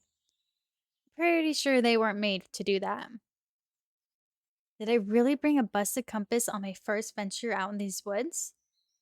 Figured that would just be my luck. The only thing risking my safety was my own incompetence. I shook my head hastily. No, no, no, no. No time for negativity. Pep was out there somewhere, cold and lost and hungry. I had to keep going. It's been hours. I'm so lost. I don't even know why I keep searching even after the moment I realized that. Why did I think this was such a good idea? Hunger had been gnawing at my stomach for a while now, having missed breakfast and lunch altogether. The heat and humidity from the afternoon sun was unbearable, but the cooling air did nothing to soothe me. Even if I were to head home, I couldn't even pinpoint where that was. Okay, it's a little loud for me. What do people even do in this situation? I knew it was baseless optimism, but walking onwards was really the only thing I could think of to do. Surely I'll come across something familiar.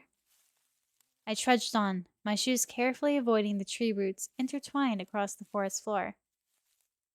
But in my weakened state, plus the approaching darkness, I found myself stumbling through the rough terrain. Ooh, my feet hit something soft jutting out of the ground. Whack! How do you say that? Hack. I don't know.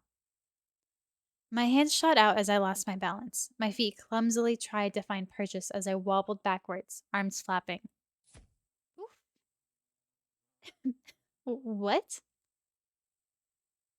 My shoe had landed smack dab in a circle of mushrooms, the brunt of it causing a wispy cloud to erupt from the cluster. Sorry, mushrooms. I stuck my nose in my elbow to avoid breathing it in. I couldn't differentiate one tree leaf from another for the life of me, but I'm pretty sure humans aren't supposed to inhale whatever the hell this was. It smelled strongly of rotten wood and wet dirt, even as it cleared. Something shiny quickly caught my attention. I stooped down to pick it up, gasping under my breath. It was Pep's collar, covered in whatever the hell those mushrooms released. I looked around desperately for any signs of her. Pep? Pep! Yes, we're. I coughed from inhaling some of the remaining dust floating in the air. I should really steer clear from this. Pocketing Pep's collar, I retreated carefully until I could breathe again. Stepping back, I could still smell it. It must have stuck to my hair and clothes. A quick once over confirmed my suspicions with a slight cringe. A thin yet generous coating of it covered my sleeves and jeans. I leaned against a tree, dusting off my clothes in a naive attempt to get the dust and smell out, to no avail. If anything, it felt like I'm breathing more of it in. What used to be musty now turned sweet, and I found myself inhaling even deeper, trying to pinpoint the smell. Cucumbers? It smelled like fresh cucumbers. A tingly feeling crept up my hands and neck, pinpricks spreading across my limbs as a strange heat reached my face.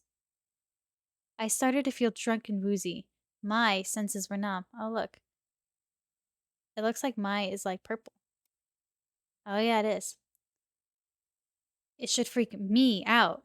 And yet, a strange comfort washed over me. I should lie down. Right now, in fact.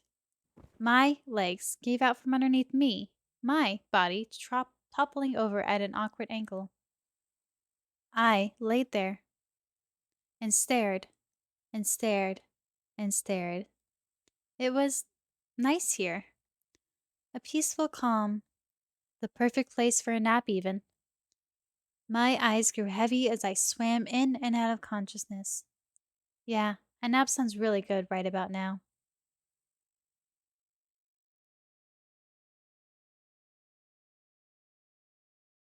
Oh, sorry this happened to you, little one. By the will of the forest, may you rest in peace. Hmm? Wait, a human? How'd you end up all the way out here? Still breathing, too.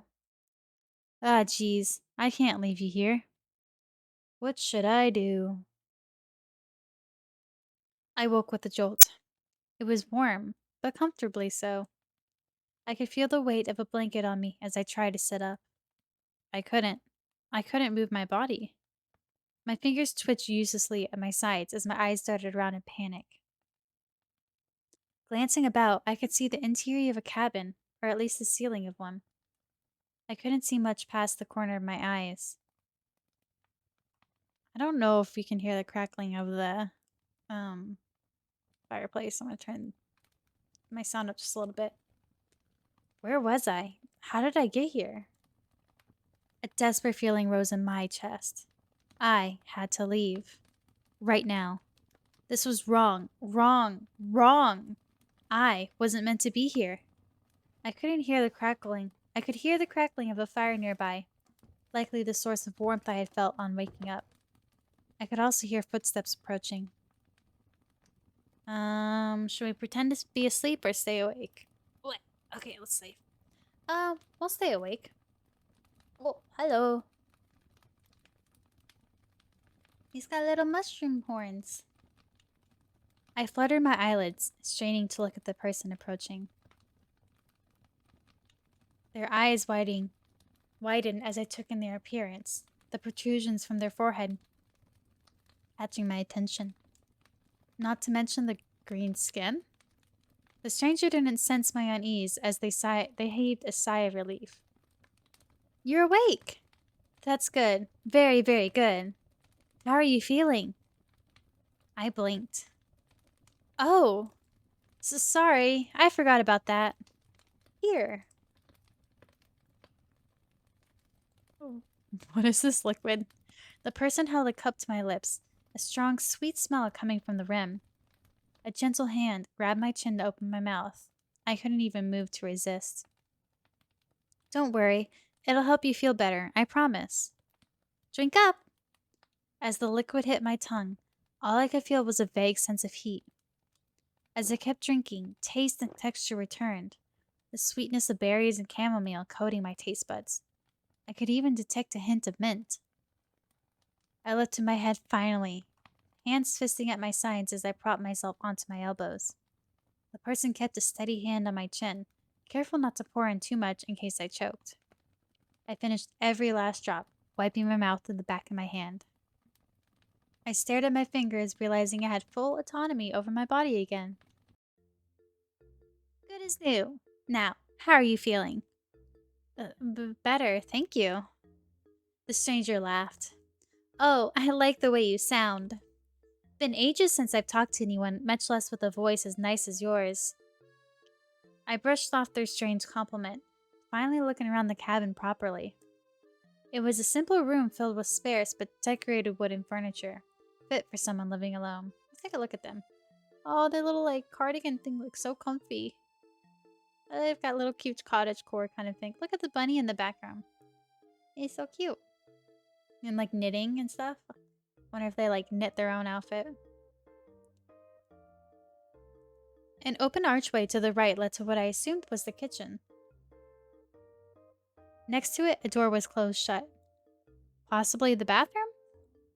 Taking it in, there was a common theme of knitted decorations strewn about. Strewn? Whatever. Any available surface had patterned knitted tablecloths covering it. This UI is kind of cute. Look at the little mushrooms.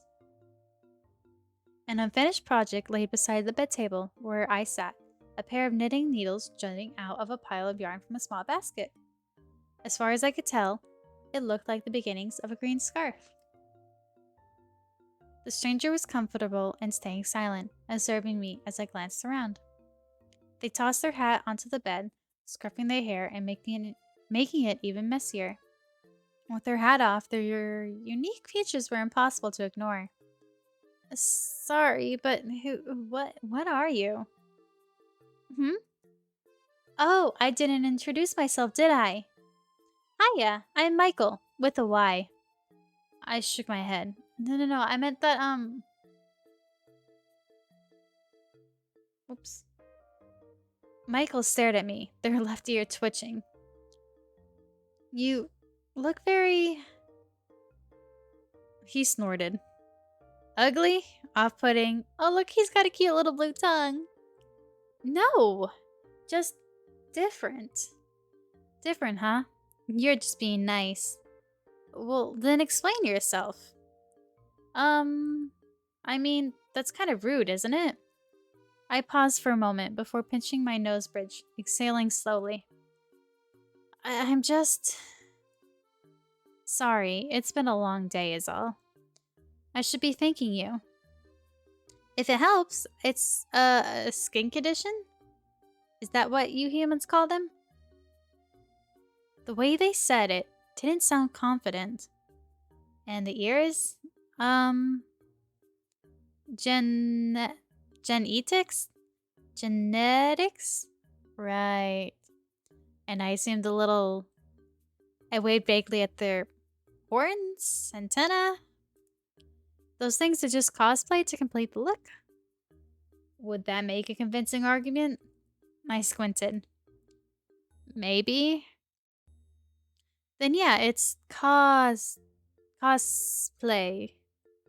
Still doesn't explain everything.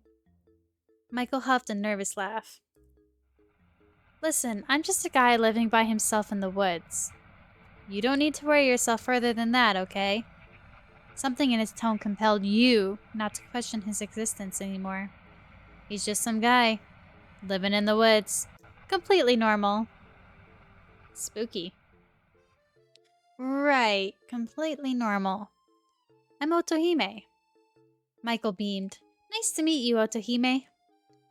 I fiddled with the blankets as Michael scooted closer from the edge of the bed. I know I asked already, but how are you feeling? Any aches, sores, nausea, intrusive thoughts, weird impulses, fever maybe? Oh. I don't think he placed his hand on my forehead before I could react. His hands were calloused, quickly retracting as he gave a thoughtful hum. You seem to be lucid. That's a good sign. Great? He hummed absently, his twitching ear reminding me of a perturbed cat. Cat. My cat! Oh, shoot! So sorry if this is out of nowhere, but have you seen a cat around these parts? Her name's Pep. She's a sweet little thing, about this big, skittish, but she can approach strangers if she needs to. I pulled up my phone to show pictures of her, only to find it missing from my back pocket. Wait, where is... I haven't. Huh? Your cat. I haven't seen it. Oh, I see. I slumped against the pillows, rubbing at my temples. She lost her collar, too. Even if anyone finds her, they wouldn't be able to tell where she's from. Damn it. Michael stayed quiet, watching me from his side of the bed. You came all the way out here for a cat? Huh? Of course. To the point where you're willing to run yourself ragged this deep in the forest? For a cat? Do you realize how far you've wandered away from the nearest town? I found you near unconscious, in an area nobody's set foot in for years. For a cat. Excuse me, I would go to lengths for my cats. How dare you?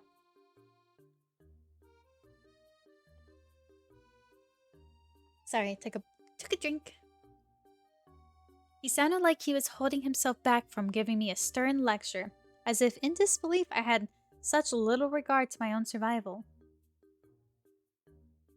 My cheeks grew heated at how stupid, reckless that sounds.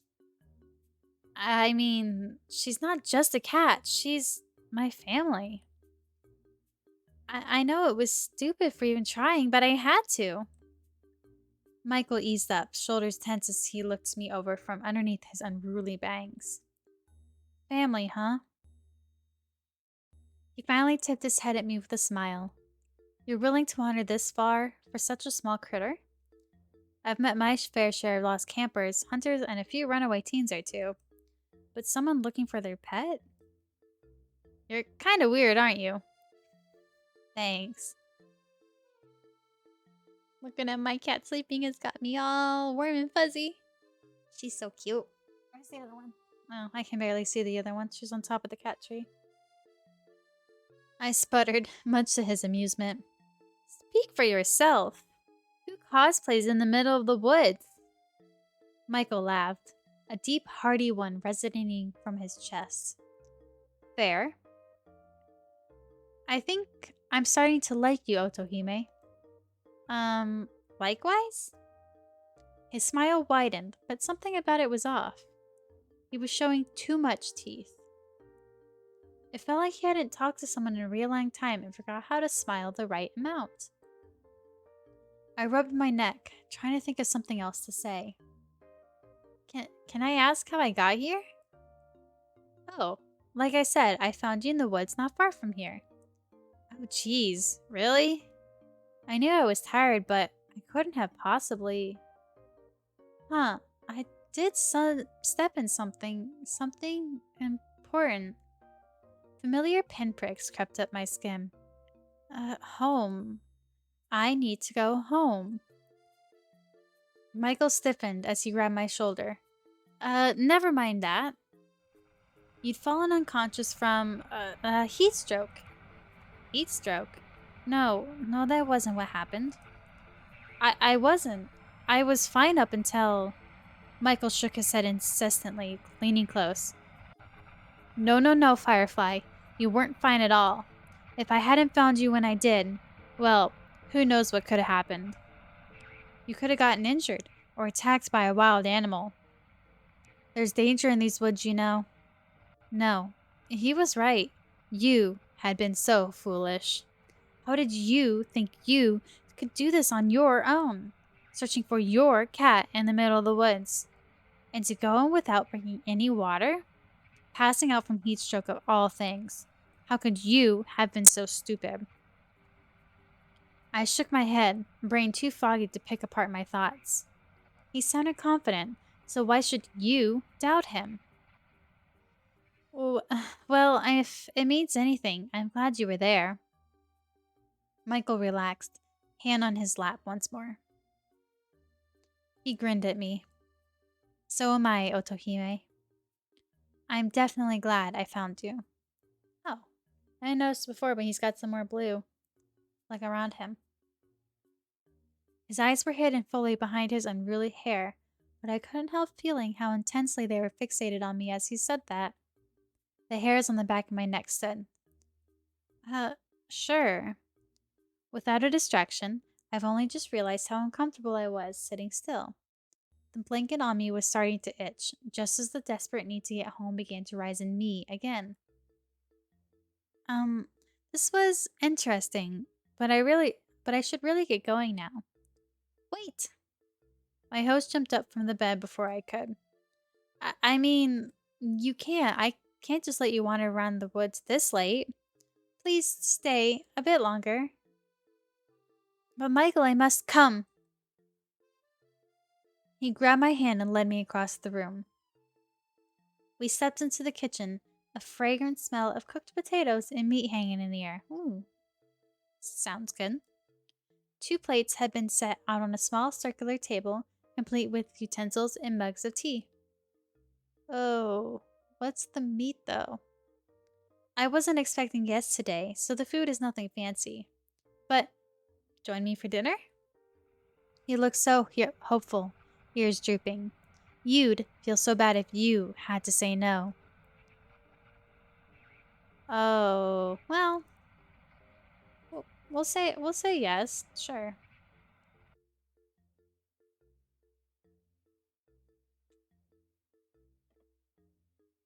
I wonder if maybe, well, the pink ones are obviously him, maybe controlling.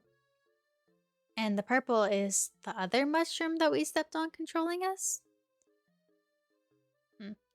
Michael's jaw dropped for a second before he quickly recovered. Yes, of course. Here, come sit. I'll serve up the cottage pie in a minute. I sat as instructed, my stomach rumbling, something fierce as the smell was the only thing I could focus on. Yes, this was definitely the right choice. What was so important that you had to leave so soon? The outside world can wait. You can stay here and enjoy my company. Oh, actually, I should ask, are you okay with meat for dinner? I could make something else for you if that's not your preference. Oh, interesting. Another game that asks if you're like, basically eat meat or not. Huh, that's cool. I'm okay with meat. As long as it's normal meat, I guess. Oh, okay. You'll be having the same dinner as me then. Michael pattered about the small kitchen with an almost giddy excitement. He put on a pair of knitted oven mitts, humming as he stooped down and pulled out a steaming tray of pie from the wood stove. The smell! It filled out the kitchen in an instant as he brought it to the table, my stomach rumbling louder in response. Oh, look how cute he is! I'm pretty sure Michael could hear it, but he just smiled as he served up our portions. He discreetly cut me a bigger piece, which I was grateful for. Ooh, that does look good, shepherd's pie. I don't know if I've ever had it before. It looks so good. The crust was a nice golden color, streaked with crisp lines and garnish. The meat and veggie filling looked absolutely delectable, the savory sauce leaking onto the plate.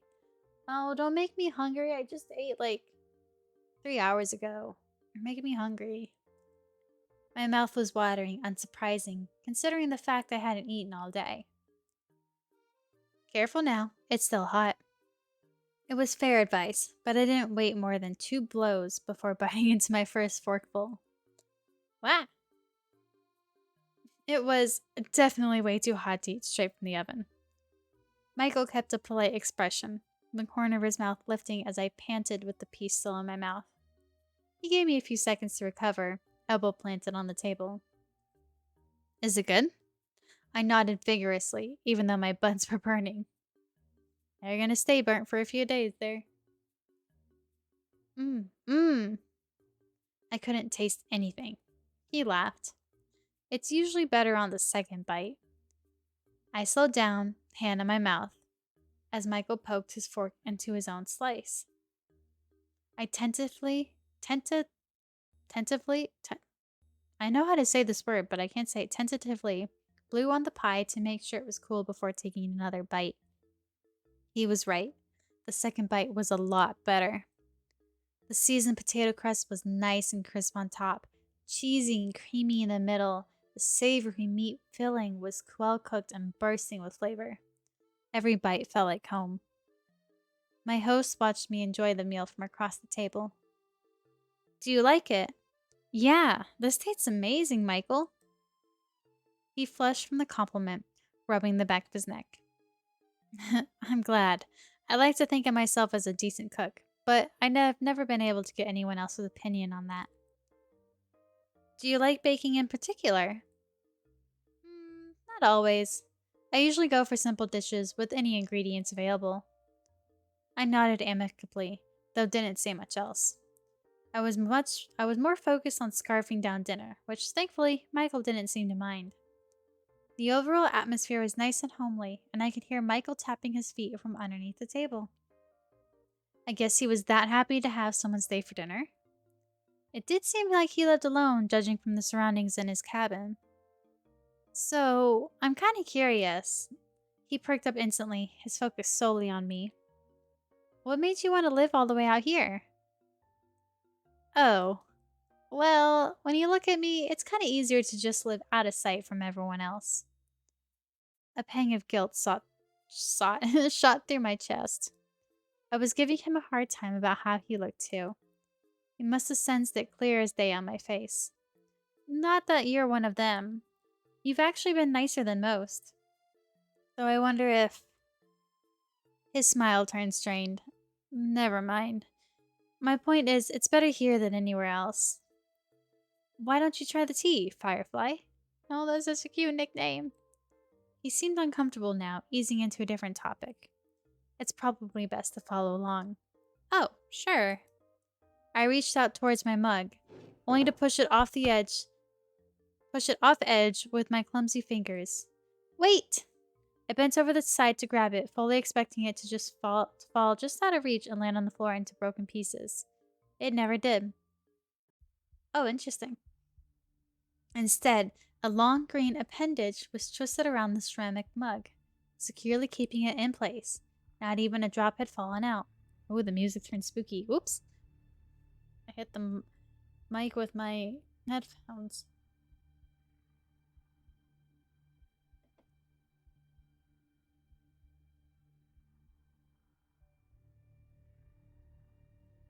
My eyes trailed along the length of it until I pinpointed that it came from behind Michael, the rest of it partially hidden beneath his cardigan. Michael? Is that yours? I... Oh. Michael buried his face in his hands. The strange appendage from before lowering to his side, mug in tow. I'm sorry, Otome. I think it's time I was honest. Ooh, he's got 4 eyes. He lifted his head, fingers carding his hair back to reveal his eyes. I froze as multiple pairs of irises stared right into mine, before darting to the side and avoiding my gaze. I know it's a lot to take in, but this is who I really am. Please don't be scared. You know what? We're gonna remain calm. It's okay. He seems sweet. Maybe a little bit manipulating with some things, but probably for our protection. So it's fine. We'll remain calm. I swallowed audibly, willing myself to not look away. He seemed to be holding his breath as I gripped the edge of the table. It felt unsettling every time he blinked those eyes in succession, even when he wasn't looking at me. Was it real? It had to be. Everything about him suddenly made so much more sense. The isolation, the avoidant behavior. He looked freaky, yes, but he also looks sad. He does. It breaks my heart. I swallowed thickly. I'm not scared. Michael's many pupils blew wide, dilating like an excited wildcat. Uh, the ones underneath, maybe a little disturbing, just a tiny bit. Most because I think there's two there. And it reminds me of a spider. And spiders freak me out. It sent a shiver up my spine. Okay, maybe just a little bit scared. I'm sorry. Oh, he hastily grabbed an empty plate and hid behind it, shoulders scrunched up despite his stature. Oh, he's adorable. Would it help if I just hide it? Oh, hold on. Carbonation? I could fix my hair like before, if that's what you prefer. His voice was muffled behind the ceramic barrier between us. It was kind of endearing. I slowly reached out to touch his hand, the slight brush of my fingertips making him jump in place. Michael? Yeah? Can you put that down? He slowly lowered the plate. He, his eyes were still darted to the side, avoiding me. Can you look at me?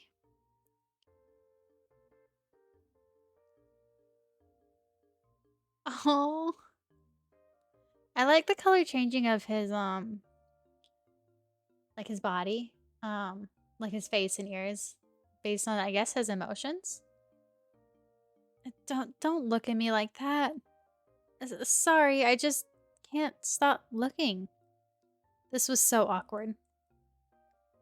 Okay, I gotta get comfy. Hold on. Adjusting position. Okay. Whew. This was so awkward. His hands were shaking. Let's move my mic a little close. Here we go. Hopefully this still sounds okay and I'm not too loud. I looked down at the mug still floating next to him, hanging on for dear life. I reached over and plucked it straight out of his grasp. I tentatively took a sip, noticing how Michael was watching me over the rim of the mug.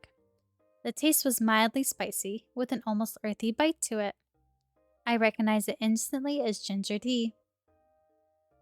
It's almost room temperature, but it's still pretty good. Huh? You wanted me to try the tea, right? I like it, so thank you. Oh, I'm glad. Michael relaxed back into his seat, following my lead as I picked up my fork once more. The silence didn't last long as Michael fidgeted. Are you really okay with this? With me? I gave him a once-over, really taking in his features. It's very different than what I'm used to, but I think I can learn to like it. Is that weird to say? I mean, you're not bad to look at. It's actually kind of, damn it, what do I say? Hot, that's funny. We'll say cool.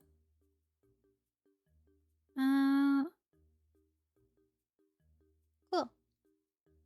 It's like something out of science fiction. Is that a good thing? Yeah. Oh. My point is, your appearance shouldn't matter. You've been nothing but kind to me so far. I'd be the worst kind of person to judge someone based on how they look. I haven't known you that long, but you seem like a good person. You're fine, Michael. I smiled at him. We're fine. I see. See that it's like it feels like his ear color's kind of changing now.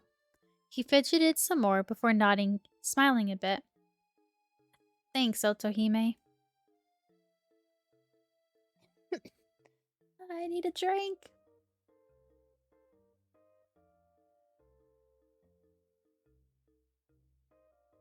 Let's just stare at that happy face, even though if it is a little bit unnerving. Mostly because it's just so wide. It looks like he's staring into our soul. I'll cherish this moment forever. He beamed at me as he enthusiastically went back to eating his food. He's such a cinnamon roll. That was something. We continued with a bit of small talk. Mostly stories about Pep or snippets from my personal life. Michael hung on to every word I said, not bothering to elaborate much about himself despite my burning curiosity. I could tell he was extremely insecure about his appearance, so it's probably best I keep my questions to myself for tonight. We cleared up the kitchen in relative silence, Michael storing away the rest of the pie as I washed the dishes by the sink. Being out here in this remote cabin, I wondered how he had running water. Maybe I'll ask him later. Sorry, adjusting mic. So thanks for dinner. Thanks for the company. Oh, and please, take the bed tonight. But... You're my guest, and I'm the host. Oh, that's a my bad. Take the bed, okay? Alright. I'll be out of your hair first thing in the morning.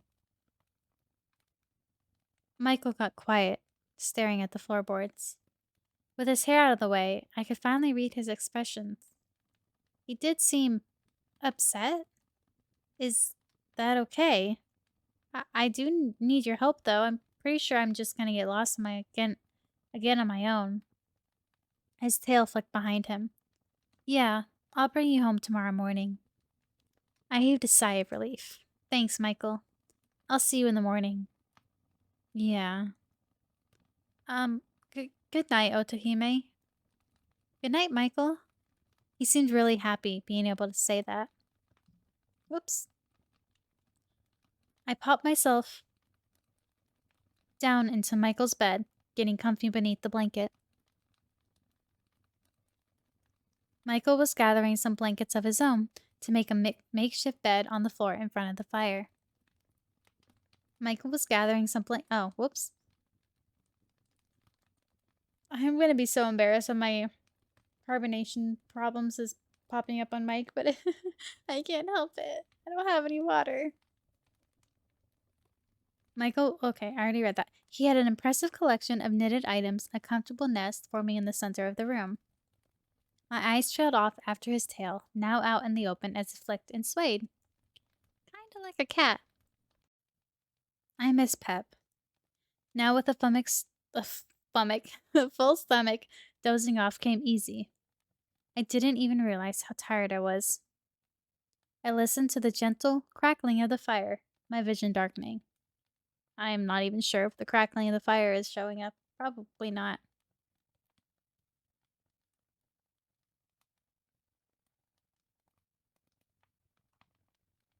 Oh,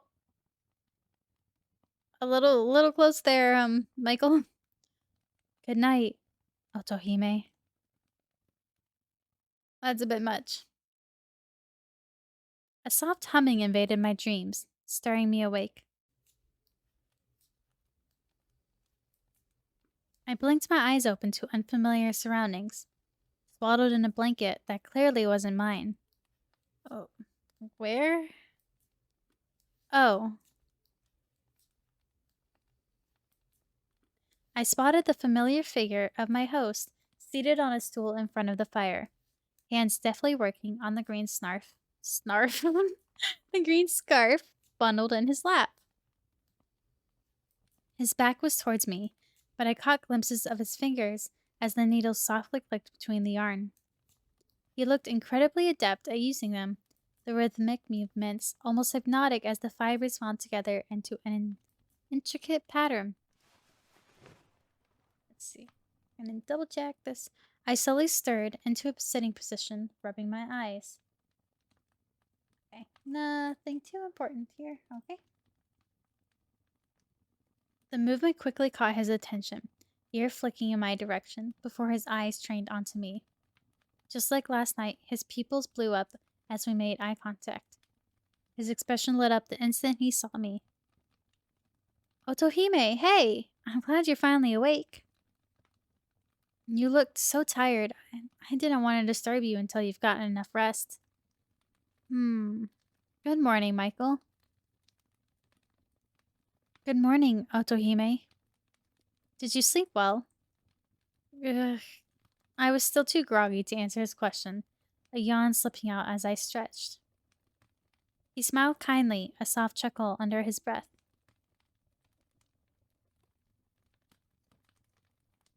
Like a baby, then. He pointed over his shoulder to the door beside the fireplace, tilting his head towards it. You can freshen up in the bathroom if you'd like, while I start making us while I start on making us some food. I'd have eaten breakfast by now, but I'd want you to join me while the food is still hot. I am stumbling over my words. How do eggs and toast sound? Sounds delicious. Great. I'll see you in the kitchen then. He tucked away his knitting materials and set it aside. Oh, I also have a surprise for you after breakfast. It's it's not the most exciting surprise, but um just join me when you're ready. He ducked into the kitchen without another glance. I could hear his boots thud about the floorboards, cabinets opening and closing in succession in the kitchen. I suppose that's my cue. I rolled out of bed, leaving the warmth of Michael's blankets and trotting over to the door Michael pointed out. Stepping inside, I didn't know what I was expecting when he said he had a bathroom, but it was surprisingly spacious. Everything looked like it was carved and polished out of wood. He seemed to have everything you'd find in a modern bathroom: a sink with a cabinet, a shower, and a tub, and even a toilet. Curious, I crept over to the toilet in particular, inspecting it. There wasn't a tank like you'd expect, where the water would be stored. Instead, there was a compartment to the side full of sawdust and a scoop. I expected it to have at least a bit of a smell, but it was surprisingly odorless. There was even a roll of toilet paper on the side.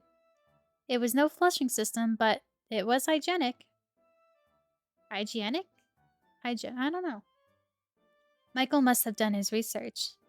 Walking over to the sink, I stared at the faucet before hesitantly twisting it. I jumped when I heard the sound of water, the rush of water pouring in, swirling in the basin before disappearing to who knows where. Wow.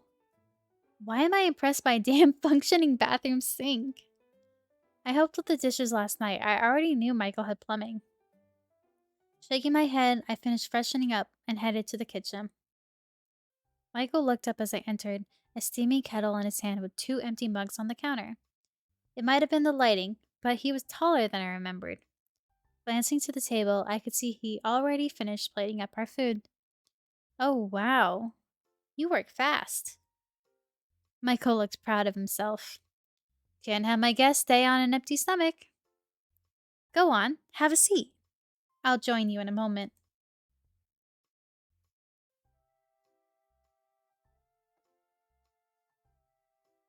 I returned his smile and sat down, stomach grumbling as I looked at our plates.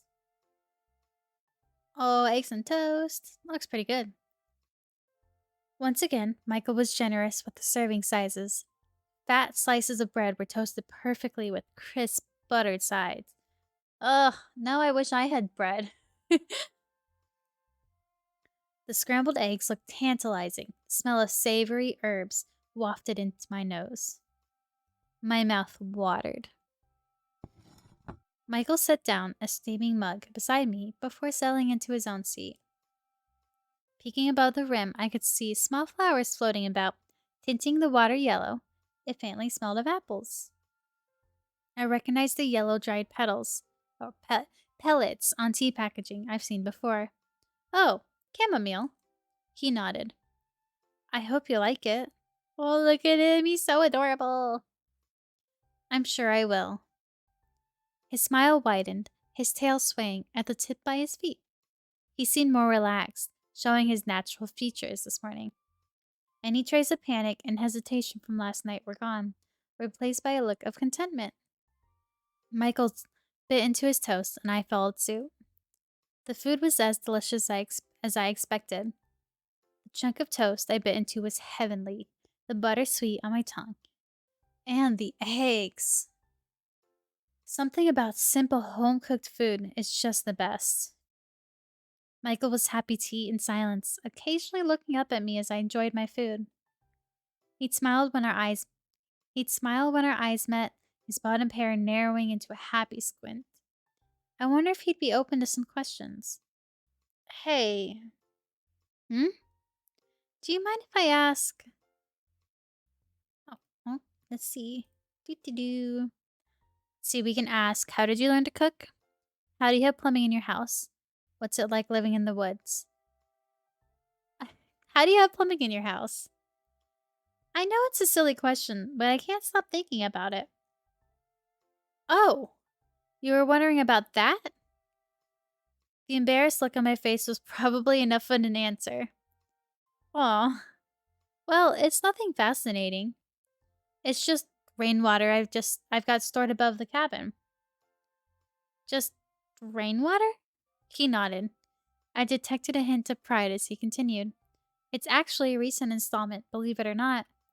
Granted, the project took a while, gathering materials, figuring out the tools, finding the right instruction manuals. Plus, I had to figure out where to store the water tank.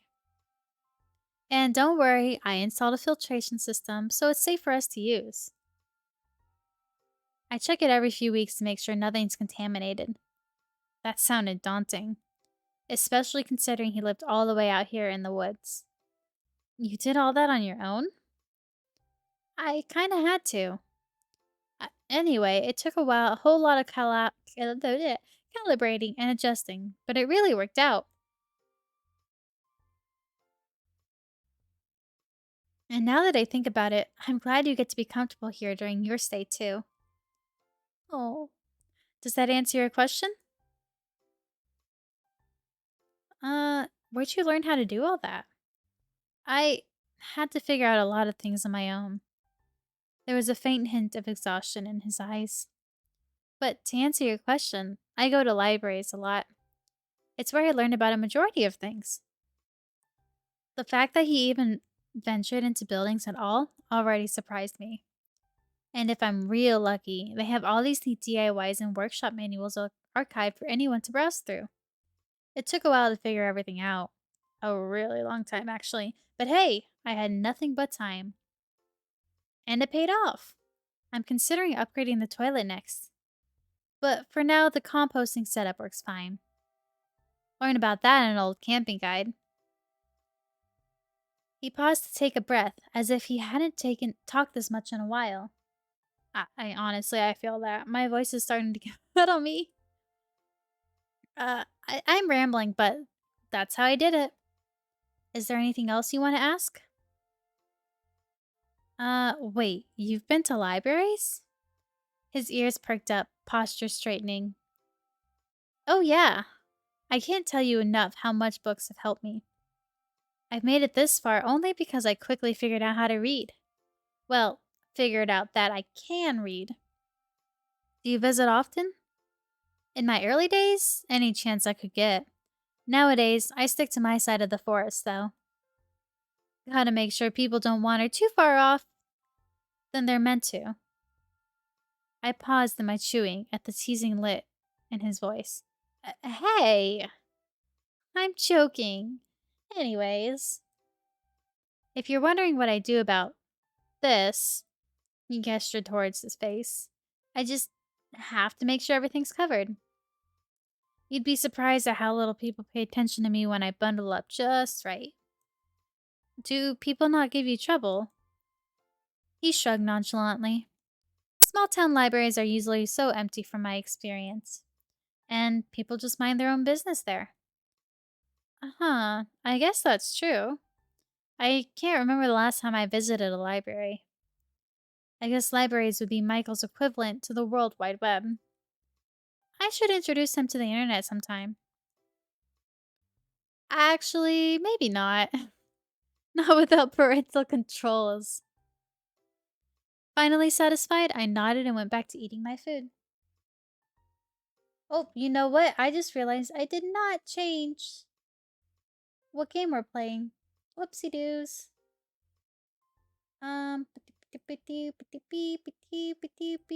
Which is it this one? Whoopsies. We're almost an hour in and I didn't do that. Rookie mistakes. Rookie mistakes.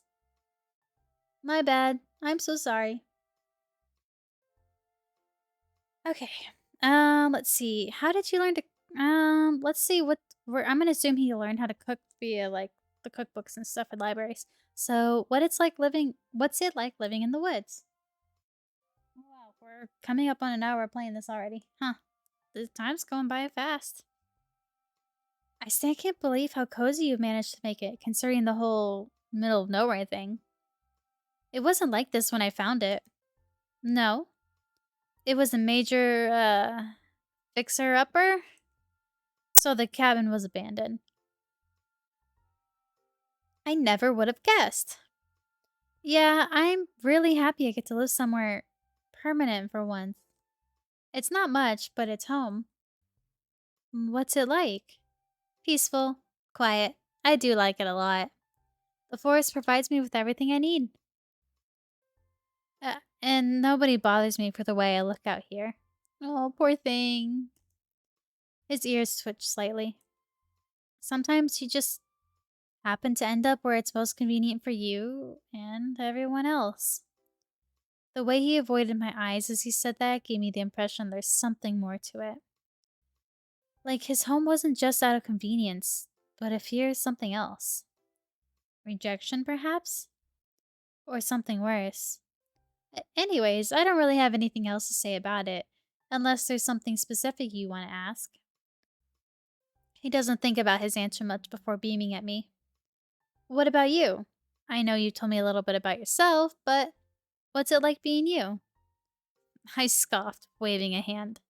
Please, I'm the least interesting person in this room. Trust me. His eyes were shining in earnest as he leaned forward. Tell me anyway. Oh, well, I told him about my life, at least the parts I was comfortable with sharing. Just like last night, his eyes didn't leave my face, occasionally darting about my features and interests. The direct ogling was making me nervous, but I suppose I was doing the exact same thing when it was his turn to talk. Eventually, I came to the topic of my job and the woes of living in modern capitalism. I am a bit jealous. You have the whole cottagecore aesthetic practically perfect. His face morphed into a confused pout. Cottagecore? I explained it to him in my own words. Oh, you're saying you want to live the way I do? Out in the woods? I nodded without hesitation. I mean, I wouldn't mind showing you the ropes. His tone seemed strangely lilted. I don't really know that word. What do you mean? Never mind. Anyways, I don't get what the appeal is, but it's not easy either, you know. The forest provides, but it's up to me to make use of it. Starting out was a dark look crossed over his face then, as if reliving a bitter memory. Rough. But I'm built for survival. I feel like asking him to elaborate would make things awkward. I decided to veer the topic into a different direction. Doesn't it get lonely? Sometimes, but I'm used to it. He smiled, his eyes lighting up. Besides, I have you at the moment, don't I? I never thought I'd enjoy having someone around. You must be really special. Oh, I guess we have to ask them all anyways. How did you learn to cook? Cottage pie is a pretty complicated recipe. I just wonder if anyone taught you how to cook. I'd be lucky if someone could teach me how to make boiled eggs, Firefly. But it was trial and error mostly. My earlier endeavors were, pretty much inedible. I picked up a thing or two about cooking though, so your taste buds aren't gonna fall victim to any nasty creations like in my early days at least. Speaking of, did you enjoy dinner last night? Of course I did. You're a really good cook, Michael. I'm glad. It probably wasn't obvious, but I'm really happy I got to cook for you. I don't get guests often, in case you couldn't tell. I should ask for you to for me every day then. He grinned at my joke, looking pleased. I I'd be happy to. I chuckled as I took another bite. So, what's your favorite thing to cook? He lit up at the question. Fried mushrooms. Ew, no offense. Fried mushrooms? Yeah, there's plenty to find and it's easy to make.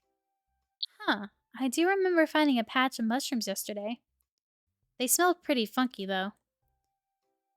You remember that? Huh? What was that? Nothing. Anyways, mushrooms were the only thing I had for a while before figuring out I could eat other stuff like roots and veggies. Do you forage for all your ingredients? Mostly. The times I figured out how to catch fish and hunt game were the best of my life, I'll tell you that. My first taste of meat, he did an awkward version of a chef's kiss, as if mimicking something he saw on television once. Mamma mia. Oh, was it supposed to be like Mamma Mia? Was he trying to say Mamma Mia? He continued before I could even dwell on it for a second longer. But nothing beats what you humans are able to make. You guys go nuts with ingredients. Rice was a challenge. It's a precious ingredient since they have to actually get some from a store. But once I figured out how to make it nice and fluffy, I consider it a special treat. How does he pay? I did a double take. You go to the store? Yeah? Where else would I get it? I I thought you would grow it yourself or something. He laughed as I flushed in embarrassment. It's flattering you think I'm even capable of something that impressive, but no. There's only so much the forest can provide. But what about money? We're talking about human currency, right? Otherwise, how would you even... Do you actually have a job? A thought occurred to me. Or did you steal it? He almost looked offended. Do you take me for a criminal? No. But that would mean then how? Michael bit into his toast, his eyes twinkling in mischief.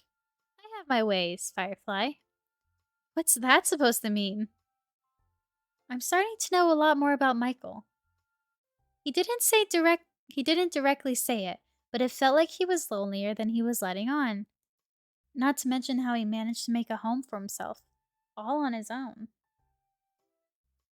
I had to wonder if he had anyone at all. Do you have any family around? Family? His expression turned solemn for a moment before he looked sheepish. Ish. Remind me how that works again? I get the concept based on some books I've read. I don't have what you call parents, if that's what you're asking. My mouth dropped open in shock. No parents? He shrugged and took another bite of toast. Not that I recall. Then how did you... What's that like? Living with so many people like you in such close proximity. Huh? That's how it works, right? You and other humans living in one house. And you have this, Dena thing that makes you relate to the rest. That's what makes a family, right? Was he talking about DNA? His definition threw me off, but I had to answer somehow. Not just that. Family is... let's see. People you're related to, like your mom and your dad and your siblings and relatives. People that you love and care about who love and care about you too. Actually, I guess they are just people you live in close proximity to, whether by choice or not. I mean, families... mm, we'll go DNA related. He nodded at my explanation. I couldn't help thinking that he looked somewhat relieved. Actually, let's save there. Whoop. If that's the case, I definitely don't have a family around. As far as relations go, I'm the only one of me there is and ever will be. He sounded determined about that fact. So you're not... I assume you're not a family person then. He looked amused at my question. Definitely not. I found that surprising. He seemed like the type, but I guess I couldn't just assume that. Although... He twiddled with his mug. His brows furrowed as he stared at it. It does sound nice, you know. Knowing you have that undeniable bond with someone. Something to link you with others, just underneath the surface. That kind of relationship. That makes it unique and precious, wouldn't it? He looked at me then, his eyes almost full of longing. But some things just aren't meant for me. What do you mean? He smiled, shrugging. Nothing you have to worry about, Firefly. What a strange man. To be fair, everyone's definition of family could be different. What about you? What's your definition of family? Michael looked surprised I asked him that question. I don't know. I've never had one, and I think your answer just confused me more. Well, if you ever figure it out, let me know. Michael stared at the remaining crumbs on his plate before he nodded, avoiding my gaze. Sure. We both fell quiet, the lull in conversation blanketing us in a comfortable silence. All this family talk. It reminded me of the reason why I'm out here in the first place. To look for my beloved cat, a sight I might never be able to see again. I couldn't help the sinking feeling in my chest, the growing pit in my stomach. I wish I was able to find Pep. You would have loved her. Michael opened his mouth to say something, but changed his mind. My voice my voice warbled as a lump formed in my throat. Sorry.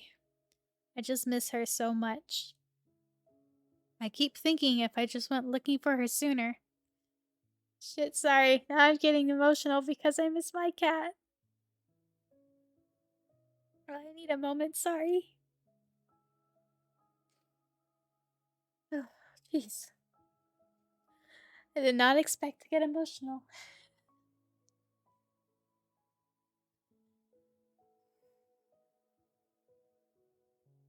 I keep thinking if I just went looking for her sooner, and maybe I would have been able to find her by now. He was quick to speak up. You did your best, Firefly. No one else could have gone to— Sorry.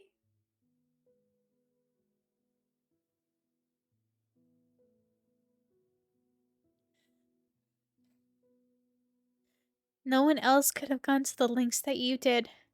You almost risked getting yourself. I'm sure, wherever she is, she's doing okay. You really think so? I know so.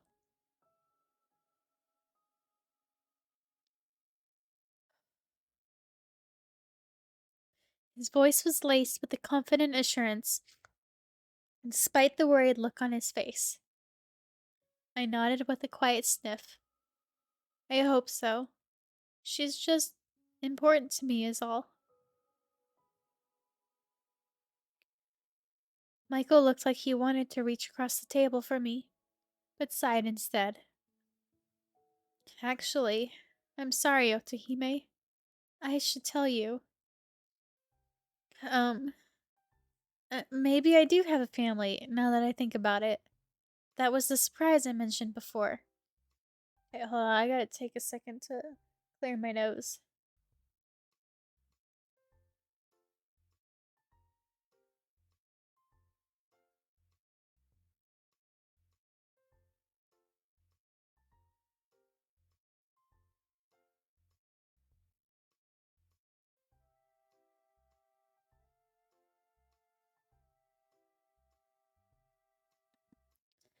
Okay, not really cleared, but it's good enough. Wait, really? He nodded. Are you done? I could take you to go meet them right now. I looked down at my plate. During the conversation, I didn't even realize I had finished my meal. Yeah, I'm done. Take a drink.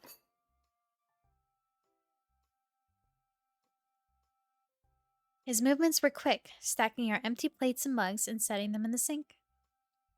He grasped my hand before I could say another word, pulling me up and heading outside with me in tow. Okay. Rough timing, but that's where we're going to end the stream for this game. It's been about an hour since we started playing. this demo, I believe. Maybe a little under an hour, but it's got decent way in. If you want to find out what he's going to show us or show his family, you'll have to continue playing the demo yourself. I am definitely going to play it more later myself. Definitely did not expect to break down reading about a cat, missing my own cat. Um but you know what? It was still a good game. It was really cute, a little slow, wasn't quite what I was expecting about any of some of the spoilers ish, and having this be 16 plus for a yandere game, I guess we just didn't get there, which is kind of a bummer. We definitely didn't see this food. So there's definitely a good amount more. Shame we didn't get to any of the yandere stuff, but I'll play it some more and I'll maybe I'll write up a review for this one too, about how much further to go for that stuff and kind of see how it is. Um, it just feels like the demo's just getting started. Obviously we didn't get any of the endings. So yeah, I enjoyed it. I mean, it was fun. It was cute. It's definitely more fluff in the beginning right now, so didn't really get into any nitty gritty. So definitely excited to continue. If you are interested in playing it, you can find it at what game is this? MO game. This link. Oh, I've got some carbonation going on. But yeah, play this game, finish it to the completion for the demo.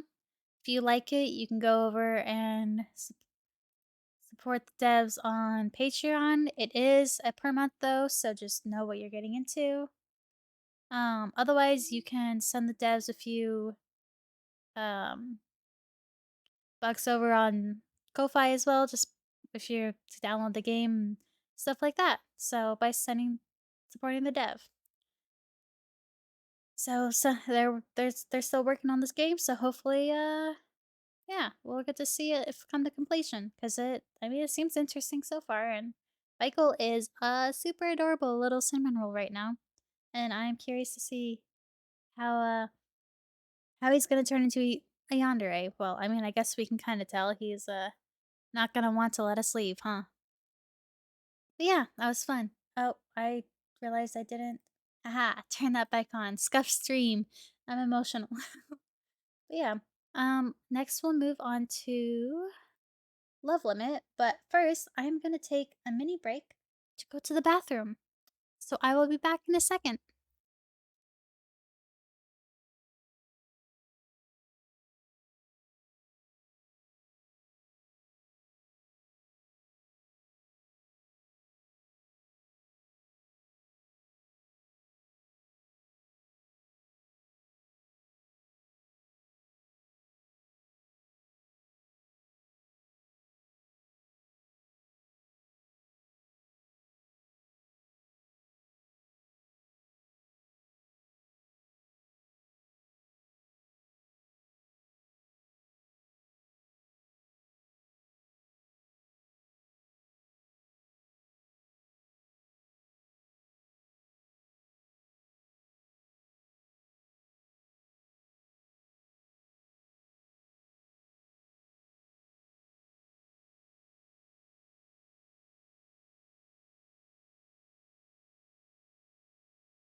Alright, I'm back.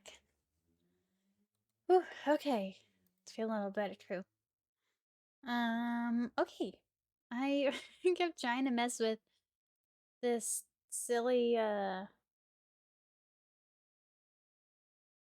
little,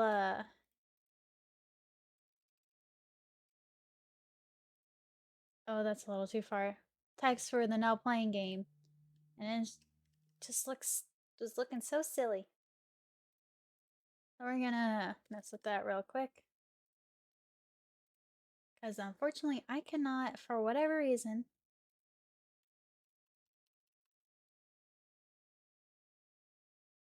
Oh, you know what? Because it's locked. I forgot. No wonder. There we go. That's better. We'll move this over here. Okay, and then I'll lock it again. Okay, cool. That one's at least fixed. So this one I don't have to do demo because it's fully released. Okay. Let's get comfortable again. Hi, Kaya. You're not getting nothing. Sorry. Hi. She wants some food, but she cannot. She's had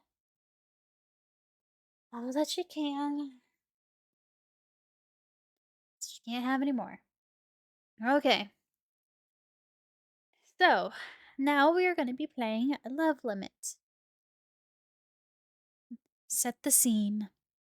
In an effort to support her sister's future endeavors as a matchmaker, Irene Reeves agree. I think that's Irene. I don't actually know. Irene? Agrees to a blind date her sister sets up. Several hours later, when her date's a no-show, the planet is invaded? But hold on a moment. The invader looks rather familiar. No, it couldn't be. There's no way Irene's date is an alien invader that just put the fate of the world in her hands. Right? Unless. Bing, bing, bing, bing, bing. Alright, meet your date. Confirm or cancel. What's his name? Find out when you meet him. Features. Bestow a name upon the protagonist. Technically. Save Earth from an alien overlord using romance. Enjoy an hilarious ending. Collector rom-com that is over 45,000 words. Approximately 3 hours gameplay. We'll only be checking about 1 hour. Depending on the ending we get, when it happens. But it says over 10 possible endings. So, content warnings. Be advised that this game contains depictions of slapstick violence, profanity, and sexually suggestive content. Overall, it's rated T for teen. Player discretion is still advised. Alright. So yeah, we're gonna check out this game and try and romance an alien.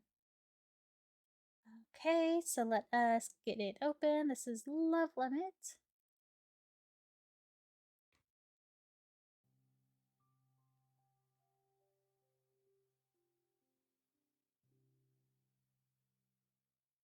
And let me go tweet that we're starting Love Limit.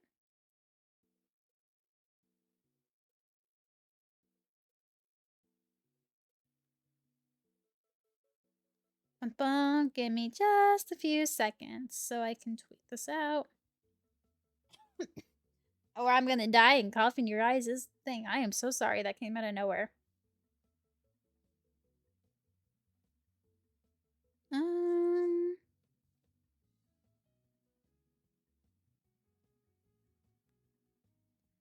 tweet, tweet, tweet, tweet.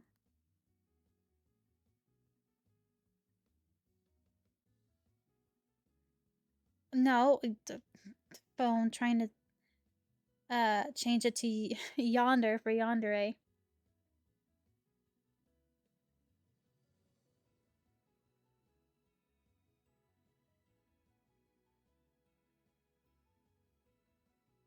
Love limit. Lobe limit. Nope, it's love limit.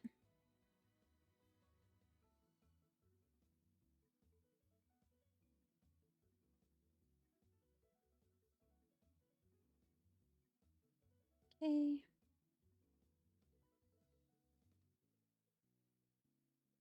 No, that's and alien, not and alien. I hate autocorrect. Okay.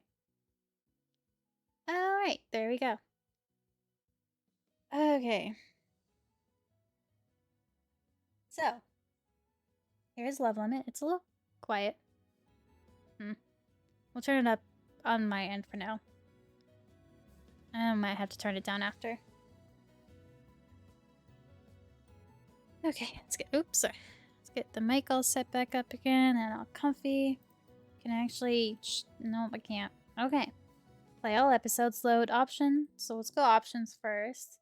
Oh, I have to edit this to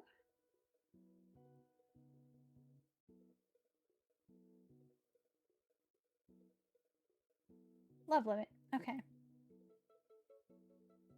There we go. So text speed is all the way up. Oh, background volume. That's why. We'll turn it up a little more.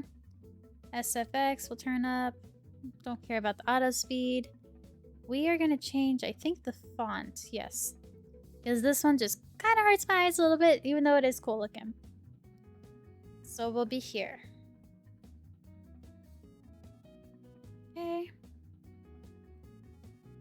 I can't go back to title.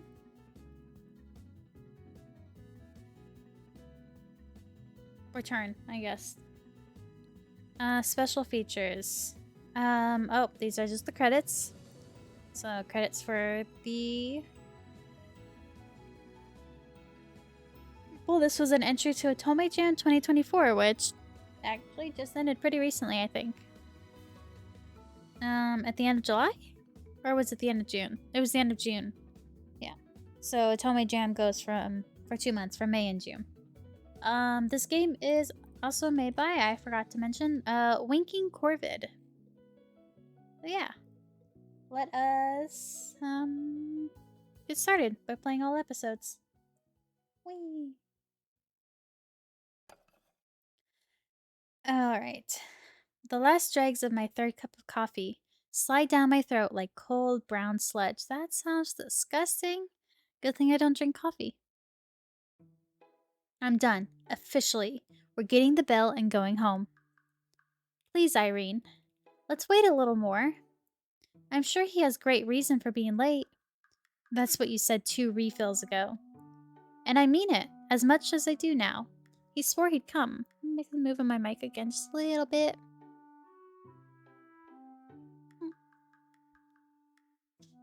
Bless you, Kaya. Okay, I'm moving mic more because I can't get it to be in a good spot. Sorry. Alright. Okay. Yeah, well, I don't know what ghost you set me up with, but I agreed to a date. One date, Lynn.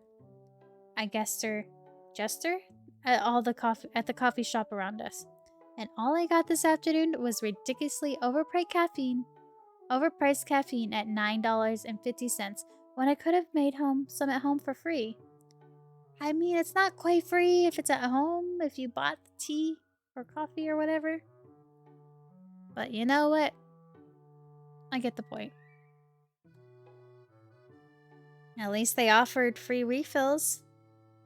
Considering the server glared like she would vaporize me whenever she came over, I paid in stress for each refill. I think she would have been less annoyed if we ordered food. My sister slouches back in her chair at the choice look I give her. We're stuck in this cafe because I humored her. She's had so much success playing matchmaker among her friends that my time finally came around. And, as it's what she wants to do professionally, I caved after her endless poking and prodding. I know today isn't going as planned, but can't we try to see the bright side of things? For starters, we got a good walk-in.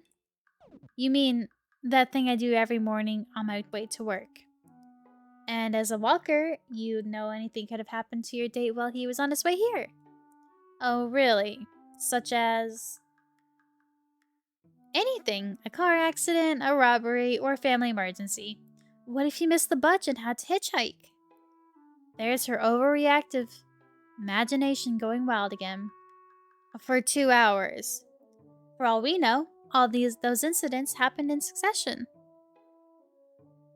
Imagine if his leg got caught in a grinder, or a car splashed his new clothing with mud, or. Then he should be mature enough to let me know. Those 2 hours of my life aren't coming back. Okay, I understand, but please, for me, can't we wait 30 more minutes? I worked so hard to set this up. Yeah, no, I'd rather go home. The only thing waiting for us at home is that stream you were watching, and the total solace of relaxing in my bed. That's a mood, I agree. Come on, that 24-hour fish stream isn't going anywhere. It's not even important. It's super important. Somebody needs to ring the doorbell so those fish can migrate. This is why I'm concerned about you. Nobody else is spending their entire weekend on that. They go out and meet people, have grand adventures, get married, have 19 kids. So you know, there were over 100 people in the live stream before we left. That's even more concerning. Pass me your phone, please. Maybe he sent a message on the app? I slid my phone across the table towards my sister. Whoa, charge your phone. Why do you always walk around with 20% battery? It sounds like some people I know. It was at 50% before we left. My sister just shakes her head. Two taps later, the Greed Up logo flashes across the screen. I left everything from my password to creating my profile in the app to Lim. Oh, lame. There are no messages from him. Whoever my sister set me up with, it's clear they aren't coming. If anything, the hours I've wasted for a total stranger are more than generous at this point. While Lynn has put a ton of effort into this, I'm ready to call it quits.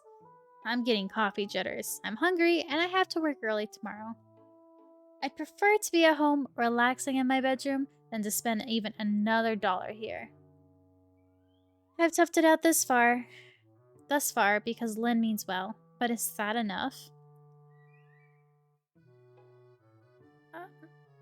No, we're going home. Forget it. Lynn, I love you, and I know you wanted this to work out, but let's just go. We've wasted enough time here today. But, okay, I understand. I hate to break your heart, but whoever this date was, I doubt he's worth this long of a wait. I flagged the waitress down and defeated my oh my goodness. And my defeated sister pays the bill. She tips well, considering we took up considerable time in the service section. Hey, chin up. How about we stop and grab takeout on our way home? Are you really okay with that? I'd have to feed you anyway. This saves us some dishes. Can we order fried chicken? We sure can. And we did exactly that. Lynn and I carried our spoils home and spent the rest of the evening watching a movie and eating. I think we just got an ending. Oh, never mind. Oh, wait. It was such a marvelous time that we completely missed the alien invasion until the loud, vaporizing bangs rang out. Invaded. Turns out ghosting an alien invader is a bad idea. Ending number 1. Hello, my name is Casper. That's funny. Alright. What, so was our date the alien the entire time? Alright, let's load. Okay, I guess we won't go home. We'll stick around for 30 minutes. Oh, wait, we got an ending. It's time to go, guys. End of the stream. End of the game. Nope, that was like 10 minutes worth of playing, if even that, so. Nah, we'll keep going till we get either the next ending or we hit an hour. 30 minutes more. That's all they're getting. Following that, we're seriously leaving. Of course. Gosh, thanks so much. You're more invested in this than I am. That won't be the case for long. He's super cute. How do I tell my sister it takes vastly more than that to impress me? Or rather, how can I share that in a way she'd parse? My phone rings. I have a notification. Are those my dailies? No, it's a message from him. My sister abandons her seat and squishes in next to me. Look, he said he's sorry for being so late and that he's stuck at work. I knew he wouldn't flake on you. This is great! He said he'll be done once he completes one last task. What kind of jerk tells you that 2 hours later? Maybe he's got a horrible boss? I could seriously make a novel out of all the excuses you give other people. Unfortunately for my sister, 30 minutes comes and goes without another word from my mysterious date. I collect my bags and pay the bill wordlessly. Lynn follows behind me like a sulking dog. Her head is down. Her eyes are dewy. We're really going? Yes, we are. 30 minutes is 30 minutes. But he texted. Lynn, enough. You already agreed. Okay. This still sucks, though. Look, you can set me up on another date some other time. Preferably with someone who actually shows up. I tug the cafe door open, but the world rumbles around me. At first I fear. I'm shaking profusely from all the caffeine I gulp down. But when everyone around me gasps, ducks under tables, and tucks into door frames, I think better of it. I huddle my sister beneath the table, but she seizes my arms when I don't join her. Where are you going? To check outside. Get under the table! Enough people are recording on their phones that somebody will catch something. I'll be away for 5 seconds. That's all it takes. Her fingers dig into my arm and her eyes beg me to stay. I can't leave. She's too terrified to be left alone. This is some intense music. So, I join her under the table.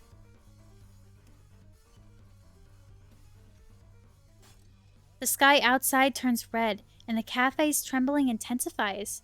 Glassware tumbles off shelves. Framed decor crashes into the ground. People cry out and cover their heads amidst the shatters and thuds. Screaming drowns out the rest. Oh, carbonation again. Hold on.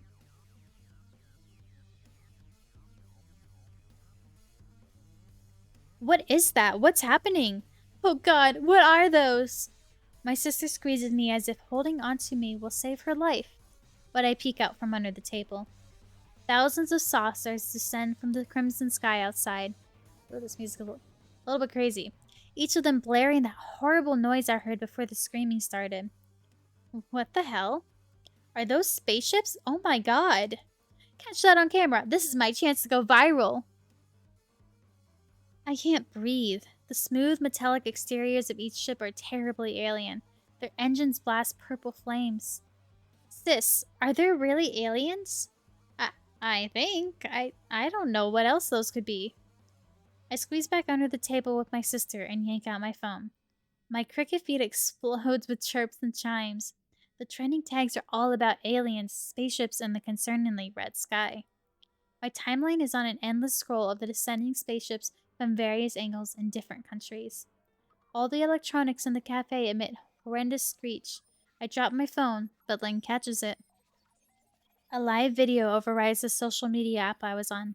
Featured in it is some man with a legion of soldiers behind him. Actually, he's on every screen in the vicinity. My sister pales. By now you'd think I know the optimal way to deliver these speeches. Someone shouted and darkness whispers to the man on broadcast. Huh? Are we live? Well,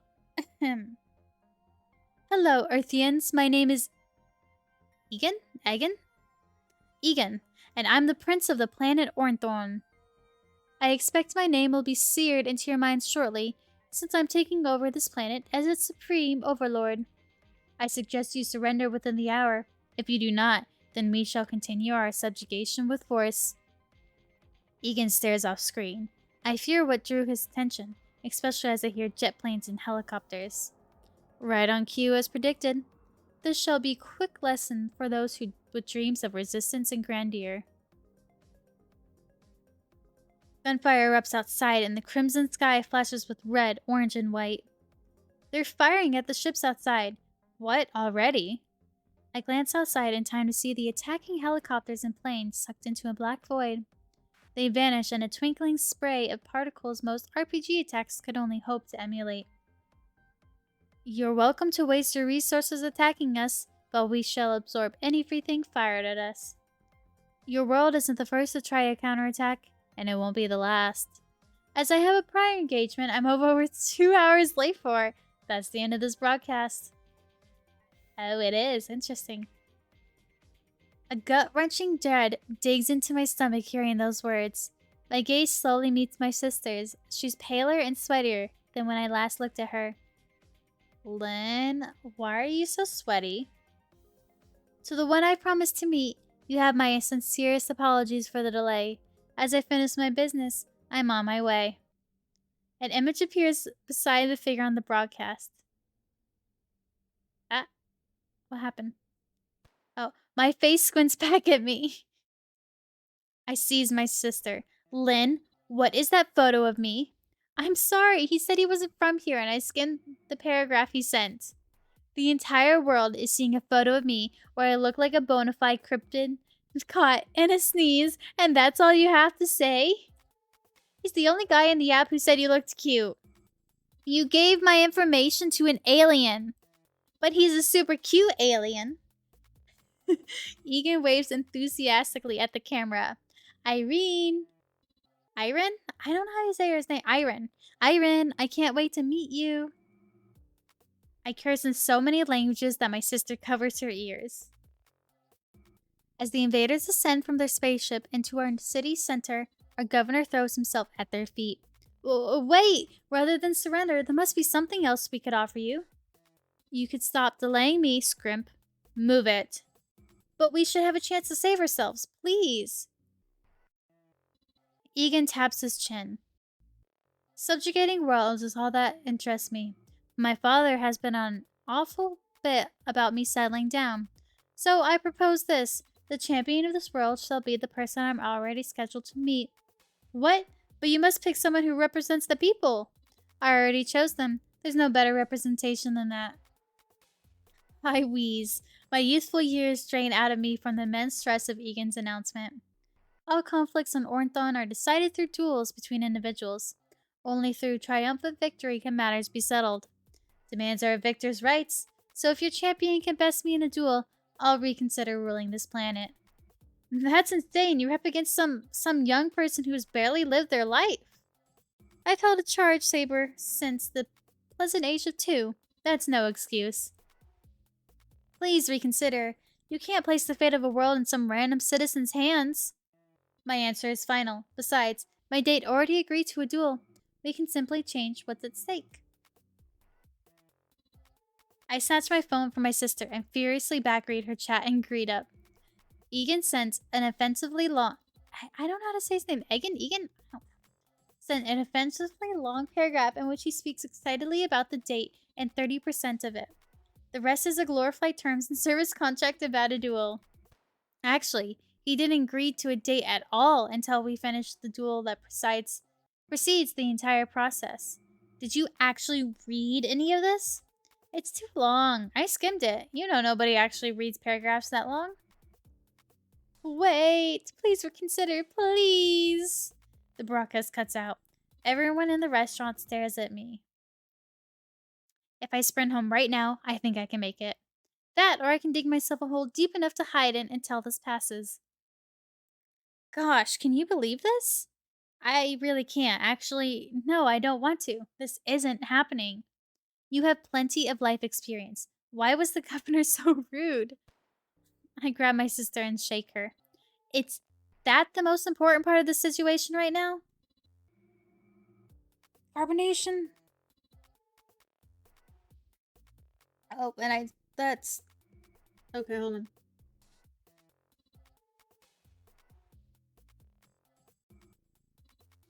Okay. My sister's head bows back and forth. She wobbles like a wet noodle. What am I going to do, Lynn? Date him? Duel him? Can you unscramble your brains for 3 seconds, please? The date, I mean the fate of the universe, is in my hands. I can barely walk down the stairs without tripping, but you expect me to challenge an alien? I lurch out from under the table, banging my head in the process. It's a bad look, and certainly a terrible start. Ah, damn it! We're making a run for it. But we already agreed to their terms. You agreed to his terms. You! There was no me in this equation. But I did all of this with your consent.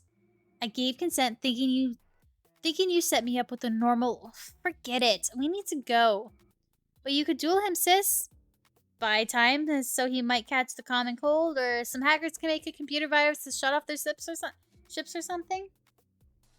Now isn't the time for film references. I'm panicking here. I grab my sister's arm and rush for the door. It bangs open seconds before I reach it.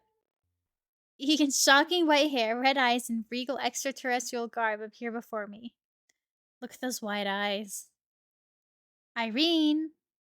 Irene, I'm here for our duel. No, please no. I duck behind the nearest plant. Unfortunately, it's way too skinny. Egan's gaze burns into me. You are Irene. Yes? Who? Oh, me? Oh, no, I don't know who that is. But you're clearly her. I scoop up some glasses I spy on a nearby table. Shoot. What's a good fake name? Neri? We'll just type in Otohime. I wonder what would happen if you put in her actual name. I'm Otohime. Irene is my cousin. She had to go home. A nasty bout of food poisoning got her. Food poisoning? You Earthians put poison in your food?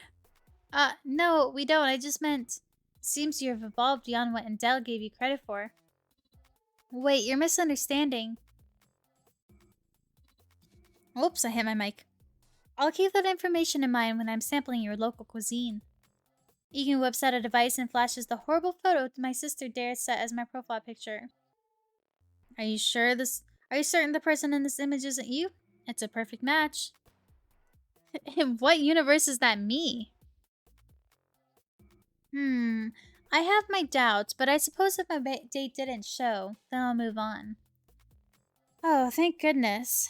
Seems I'm subjugating this planet ahead of schedule. Oh no, that's worse. Hold on a moment.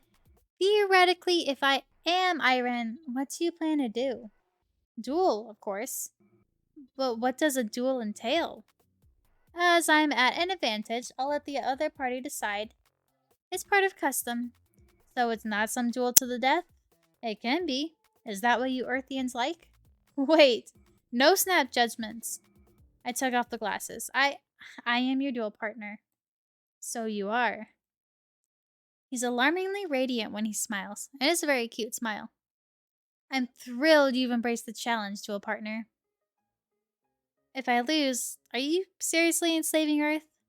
Enslave is an inadequate term. We aren't savages who'll doom you all. By the sounds of that, perhaps everything will work out.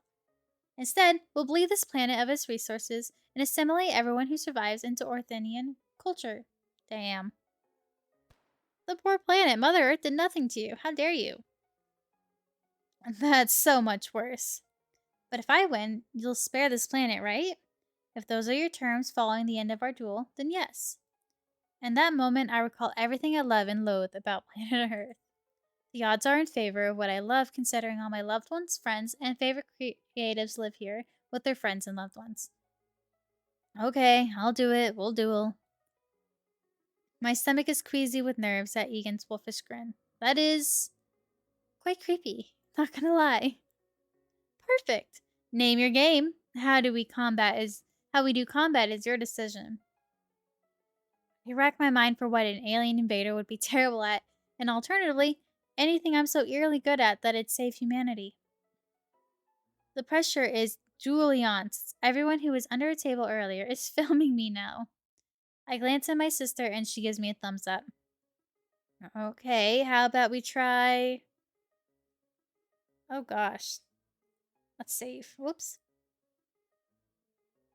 A children's card game or a word game? This seems too simple, this seems too hard.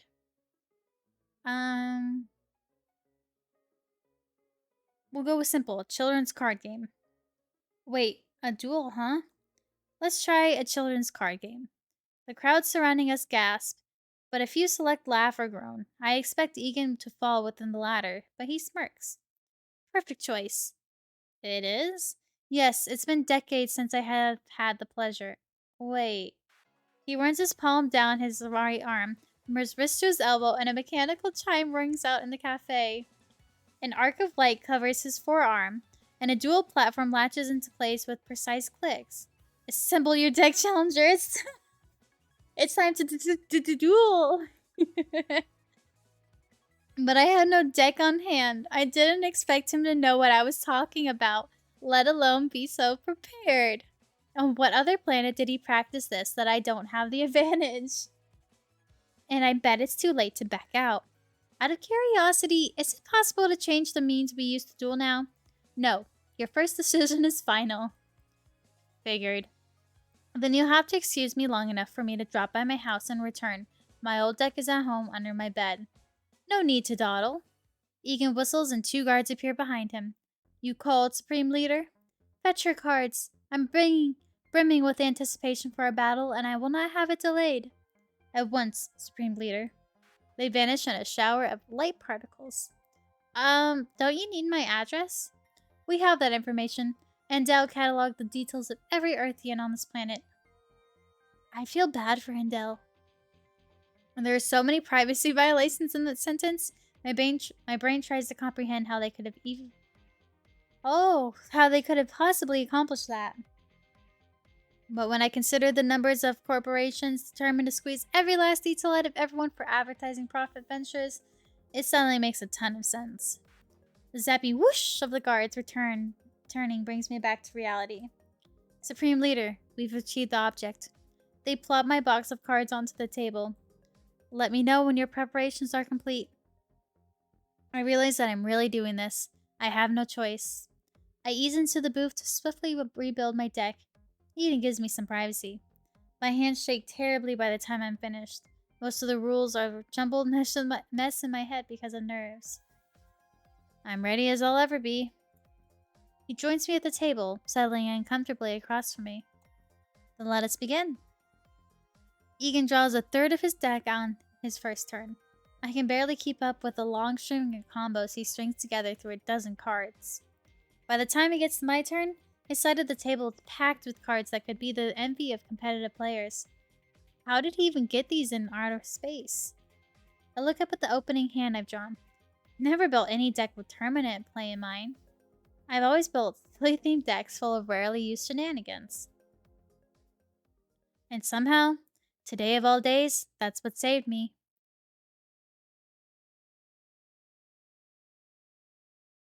Oh, I've lost?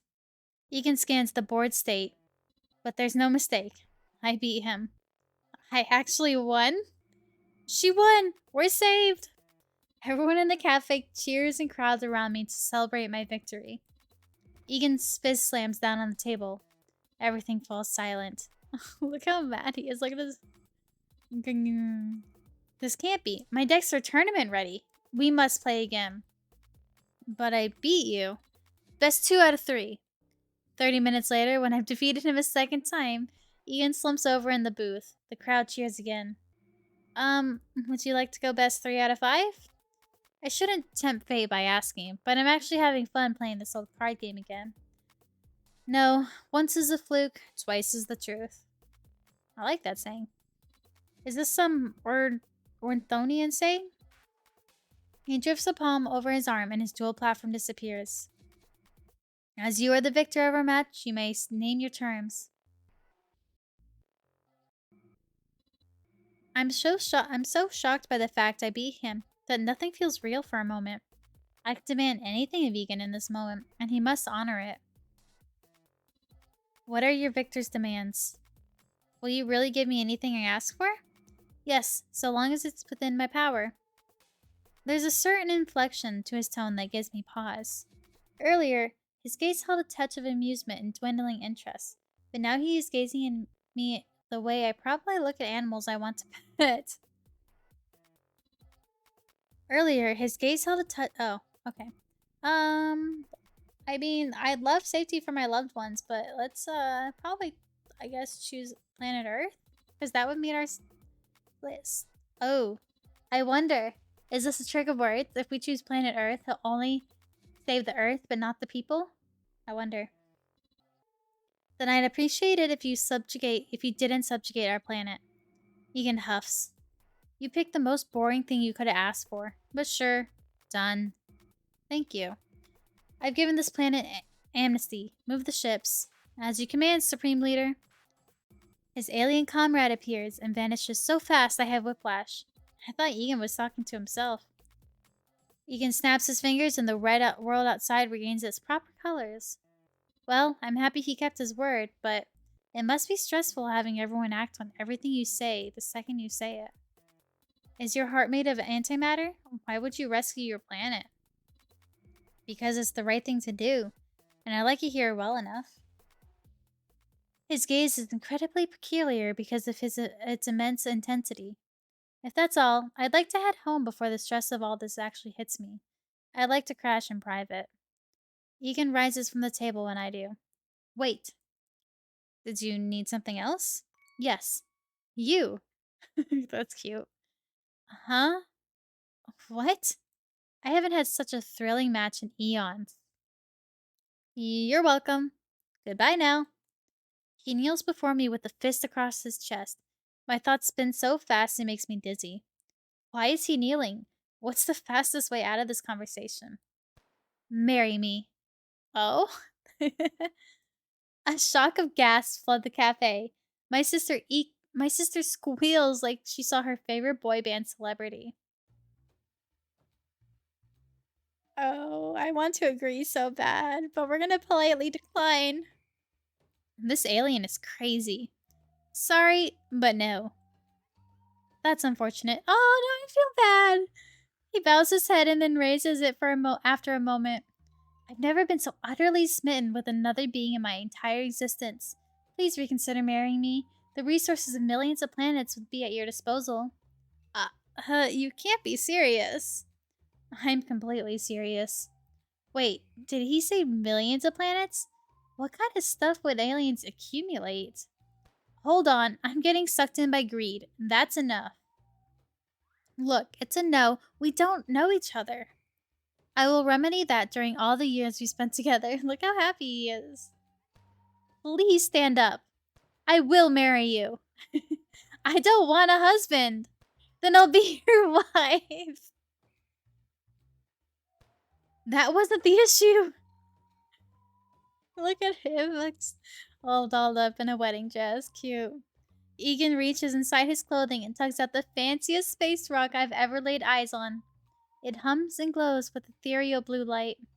It's so gorgeous, in fact, that I have to suppress my baser instincts to snatch up his shiny, as if he were some boss I defeated in an RPG. I'm no better than a crow.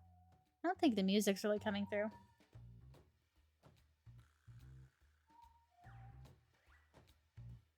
I already said no. Goodbye. I seize my sister and sprint home so fast I probably set a new world record. The wind in my ears drowns out Egan's protests. Our front door slams closed. I twist both locks into place and struggle to catch my breath. My heart pounds so hard that I feel like I'm choking. This is right up there in the top 5 worst days of my life, Lynn. My sister leans against our front door laughing. What do you mean? That was amazing. I would have accepted his proposal if I were you. Do you know how much publicity you'd get? You're more than welcome to go back for him. Absolutely not. He adores you, Queen of Games. Quiet. Gosh, think about how popular my matchmaking business would have been if you'd accepted. We could afford a house. We'd be better off than someone who won the lottery. I clutch my head at the psychic damage her words dealt me. No, we're forgetting today ever happened. You literally just saved the planet, but you expect that to happen? From now on, I don't exist. I'm going to lay so low, people will walk over me without realizing I'm a person. My sister cackles with sheer delight and eases away from the front door. She rubs my back comfortably. Okay, I'm done teasing you. But seriously, what you just accomplished is phenomenal. You saved the planet from invasion. I guess it is pretty cool, huh? It's beyond that. You're amazing. It'll be even more amazing to put all this behind me. You bet it will. And what better way to do that than having takeout before going to bed? Of course. there's anything my sister never forgets, it's food and romance. Sure, pass me my phone. I head to bed with my stomach full and relax into a dreamless sleep. I don't know where those aliens will go, but I'll take solace in the fact everything will be back to normal tomorrow.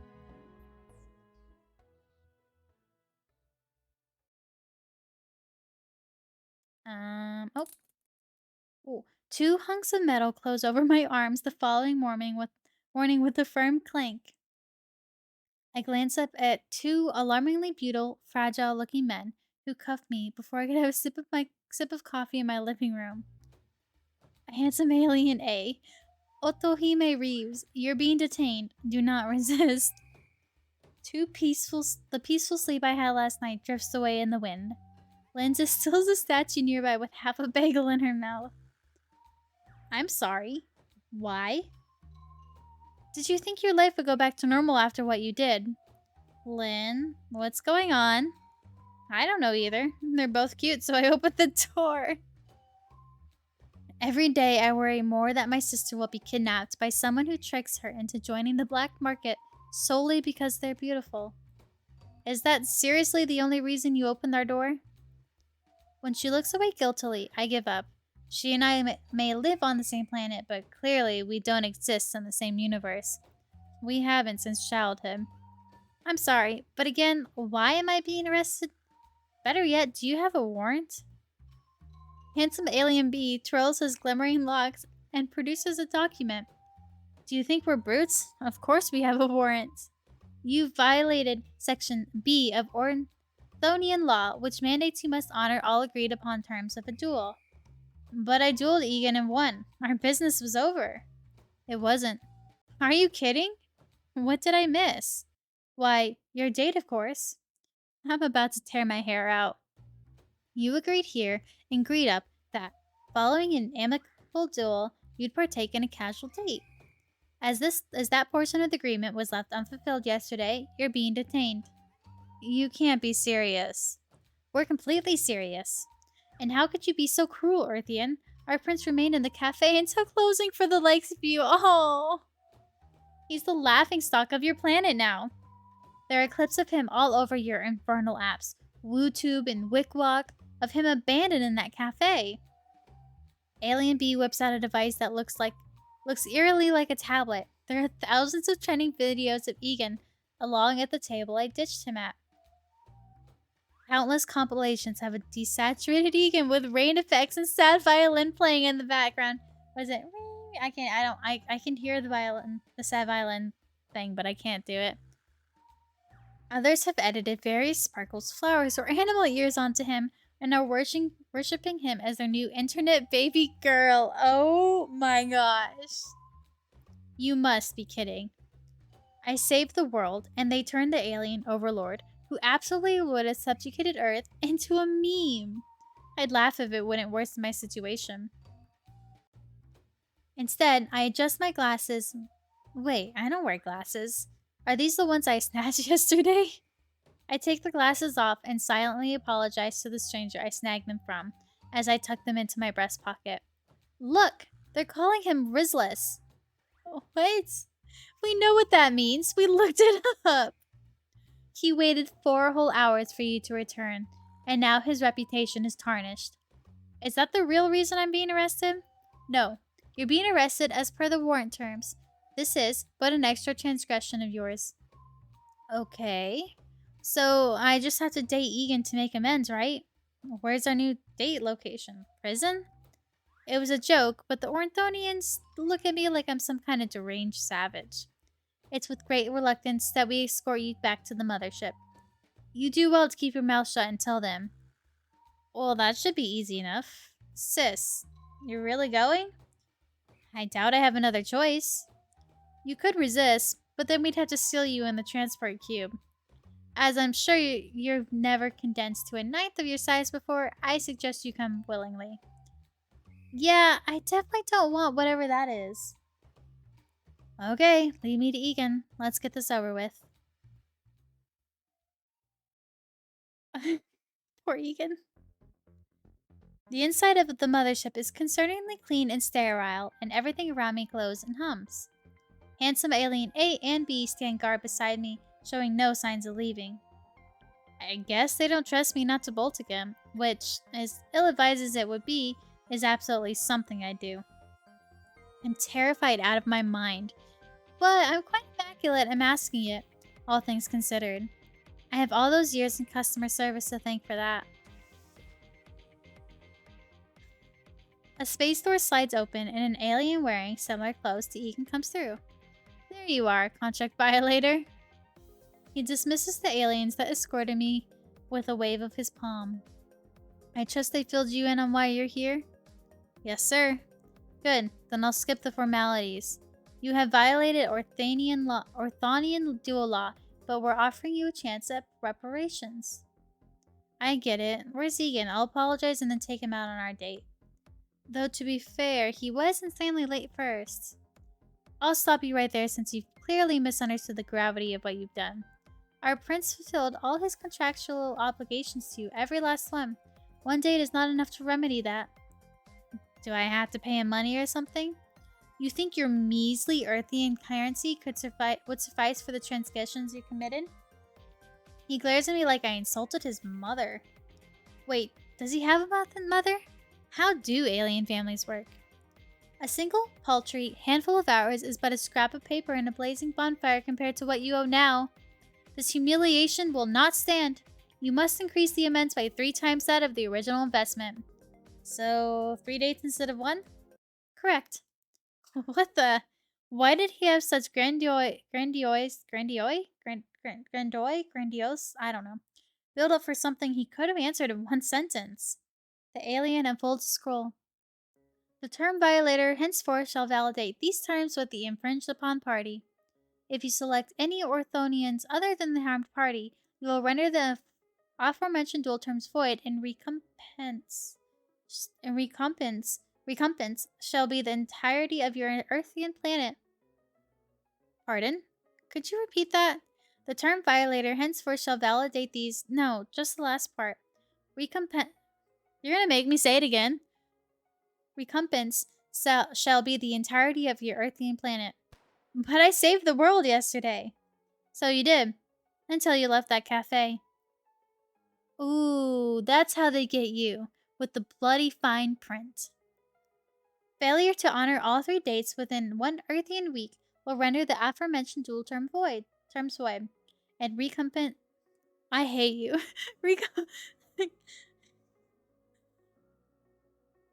My brain wants to say it another way, so I can't say it the correct way.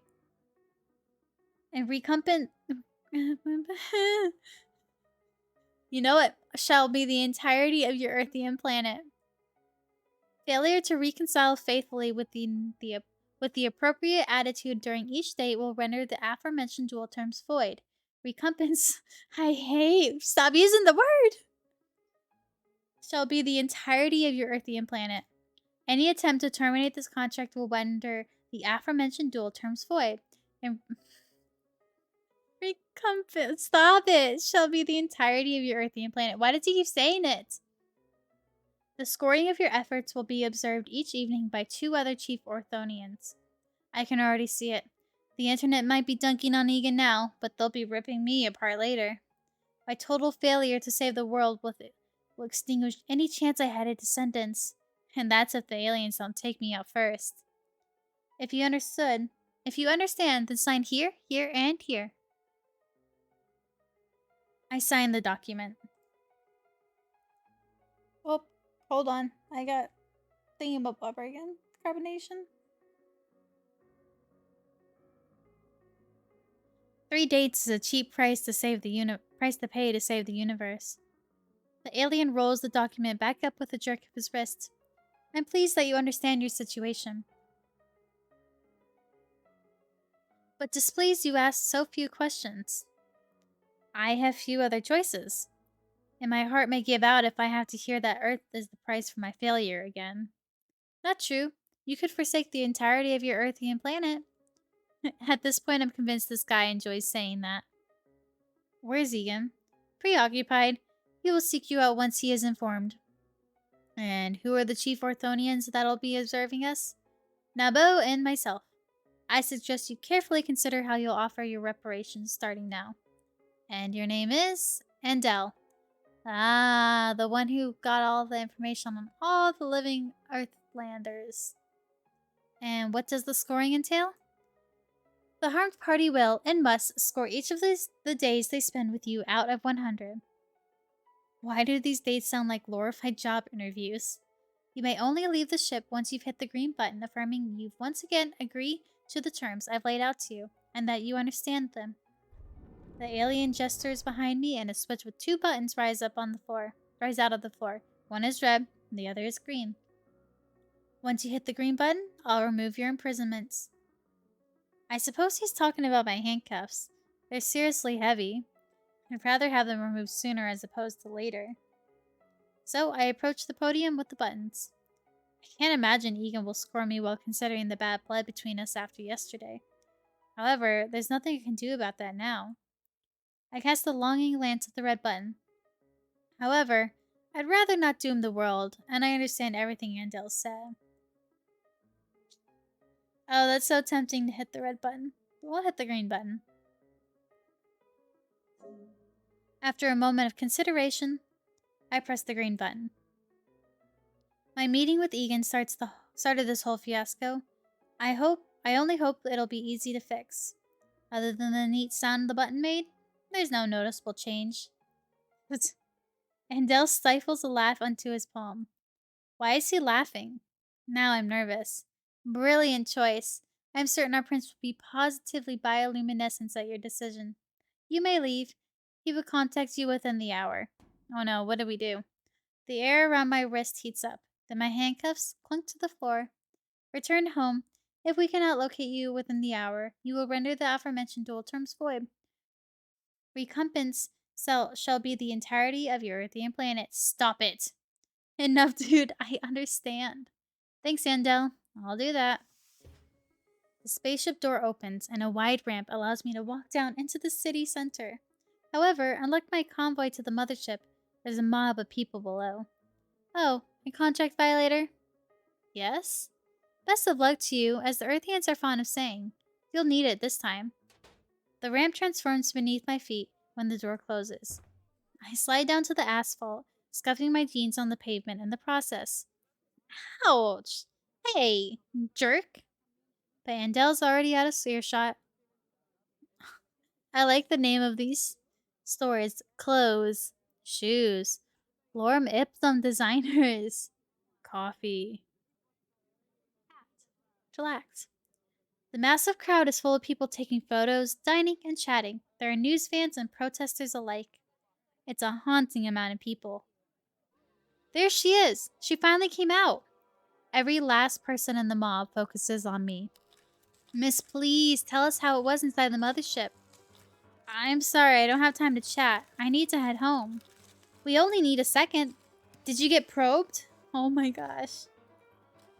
People crowd me and push in so close I can hardly breathe without getting a mouthful of microphone foam or an eyeful of flash glare. How long have you been in contact with these aliens? I don't want to talk to you people. Let me pass.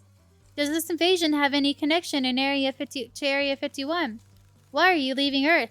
How many inhabitable space colonies are in our solar system? Did they tell you? Please let me through. Just one question. I don't want to answer any questions, and I have something time-sensitive to do. Please move. For the sake of humankind, you ought to answer, young lady. I'm blinded by the amount of photos people take of me. Who even uses flash photography in this day and age? My mother does, because she doesn't like dark photos. Ugh, hey, stop! But the cameras keep flashing. Nausea shoots through me as though I just played a game with terrible first-person camera physics. Never in my life have I wished Lind was with me as much as I do now. That's enough! Egan drapes fabric over me, cutting me off from the crowd. He rests a hand on my back and guides me forward. I hold onto his arm to steady myself. A line of his soldiers have parted the crowd. Though an eerie hush has fallen over them, there's finally enough room for me to walk and breathe. Supreme Leader, your route is clear.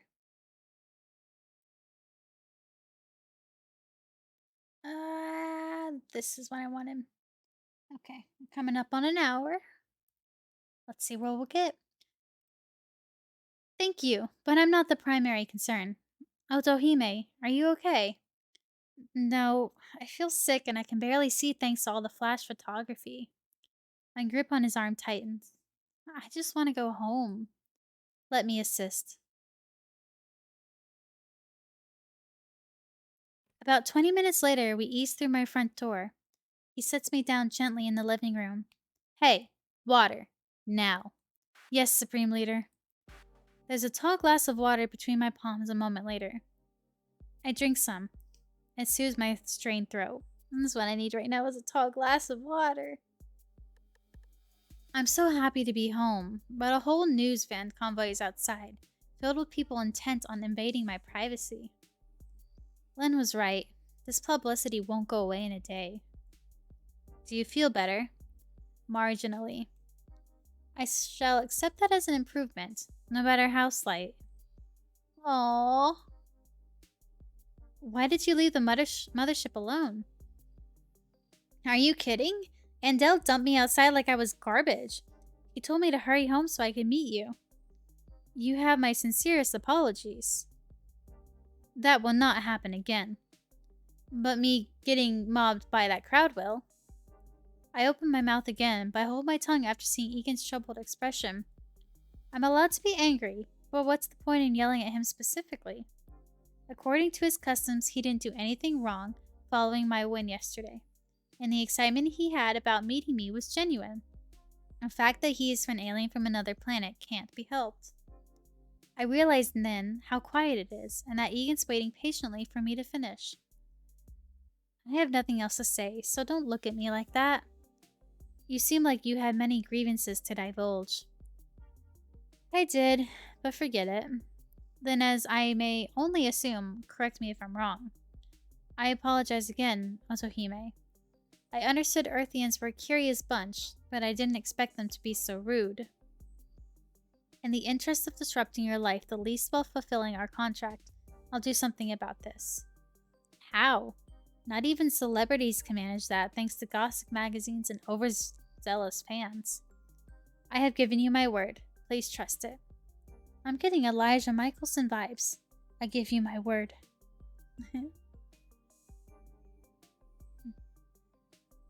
He has such unwavering promise in his eyes that I nod my head before I thought any more about it. Besides, it'll be difficult to court you if we can't have any time alone together. I will return at the promised time.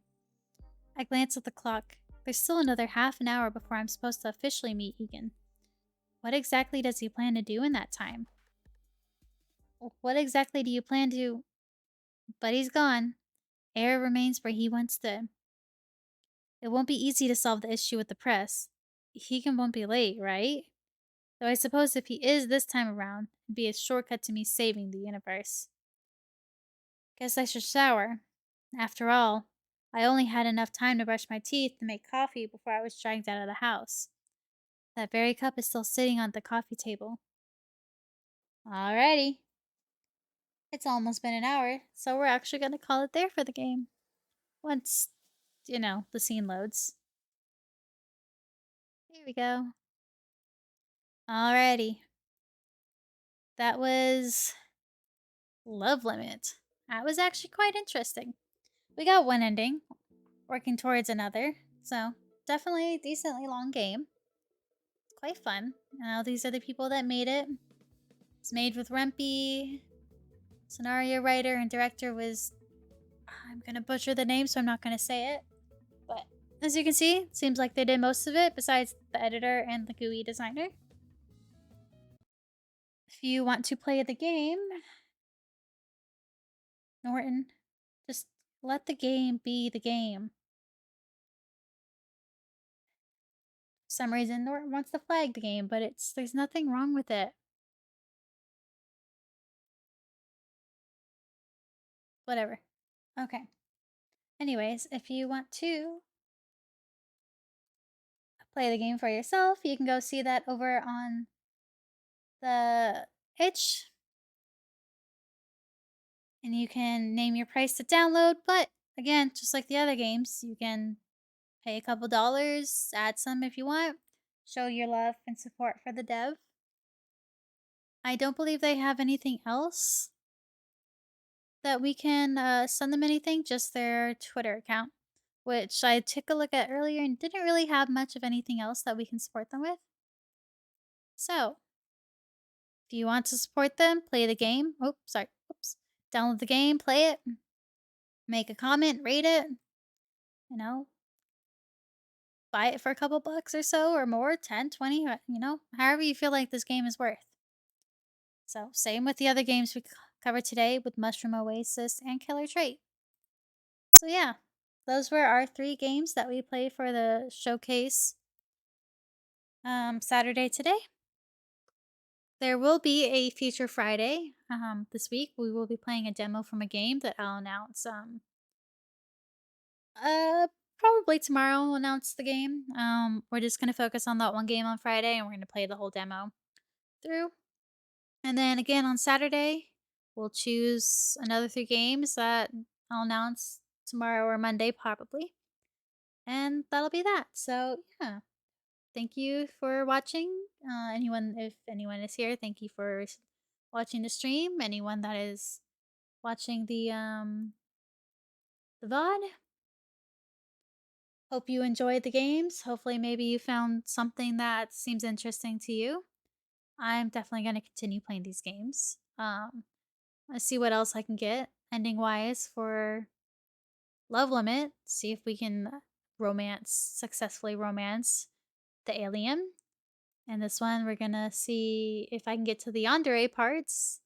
And this one, I can't say we don't have too much longer because it does say day 1 and day 2. So I feel like day 1 was the night that we first were there, right? And then we were partially into day 2. So curious. And then for Killer Trait, I'm definitely gonna finish it and see. Oh, my phone is buzzing. I was like, what is that? Hopefully that didn't come through. Whoops. But yeah, I'm gonna continue this and see how this one ends. So if any of you want to keep playing these games from where I left off, you can do so. All the games are free to try. Buying it for name your own price shows the devs you want to support them. So yeah, that's where we end for the night.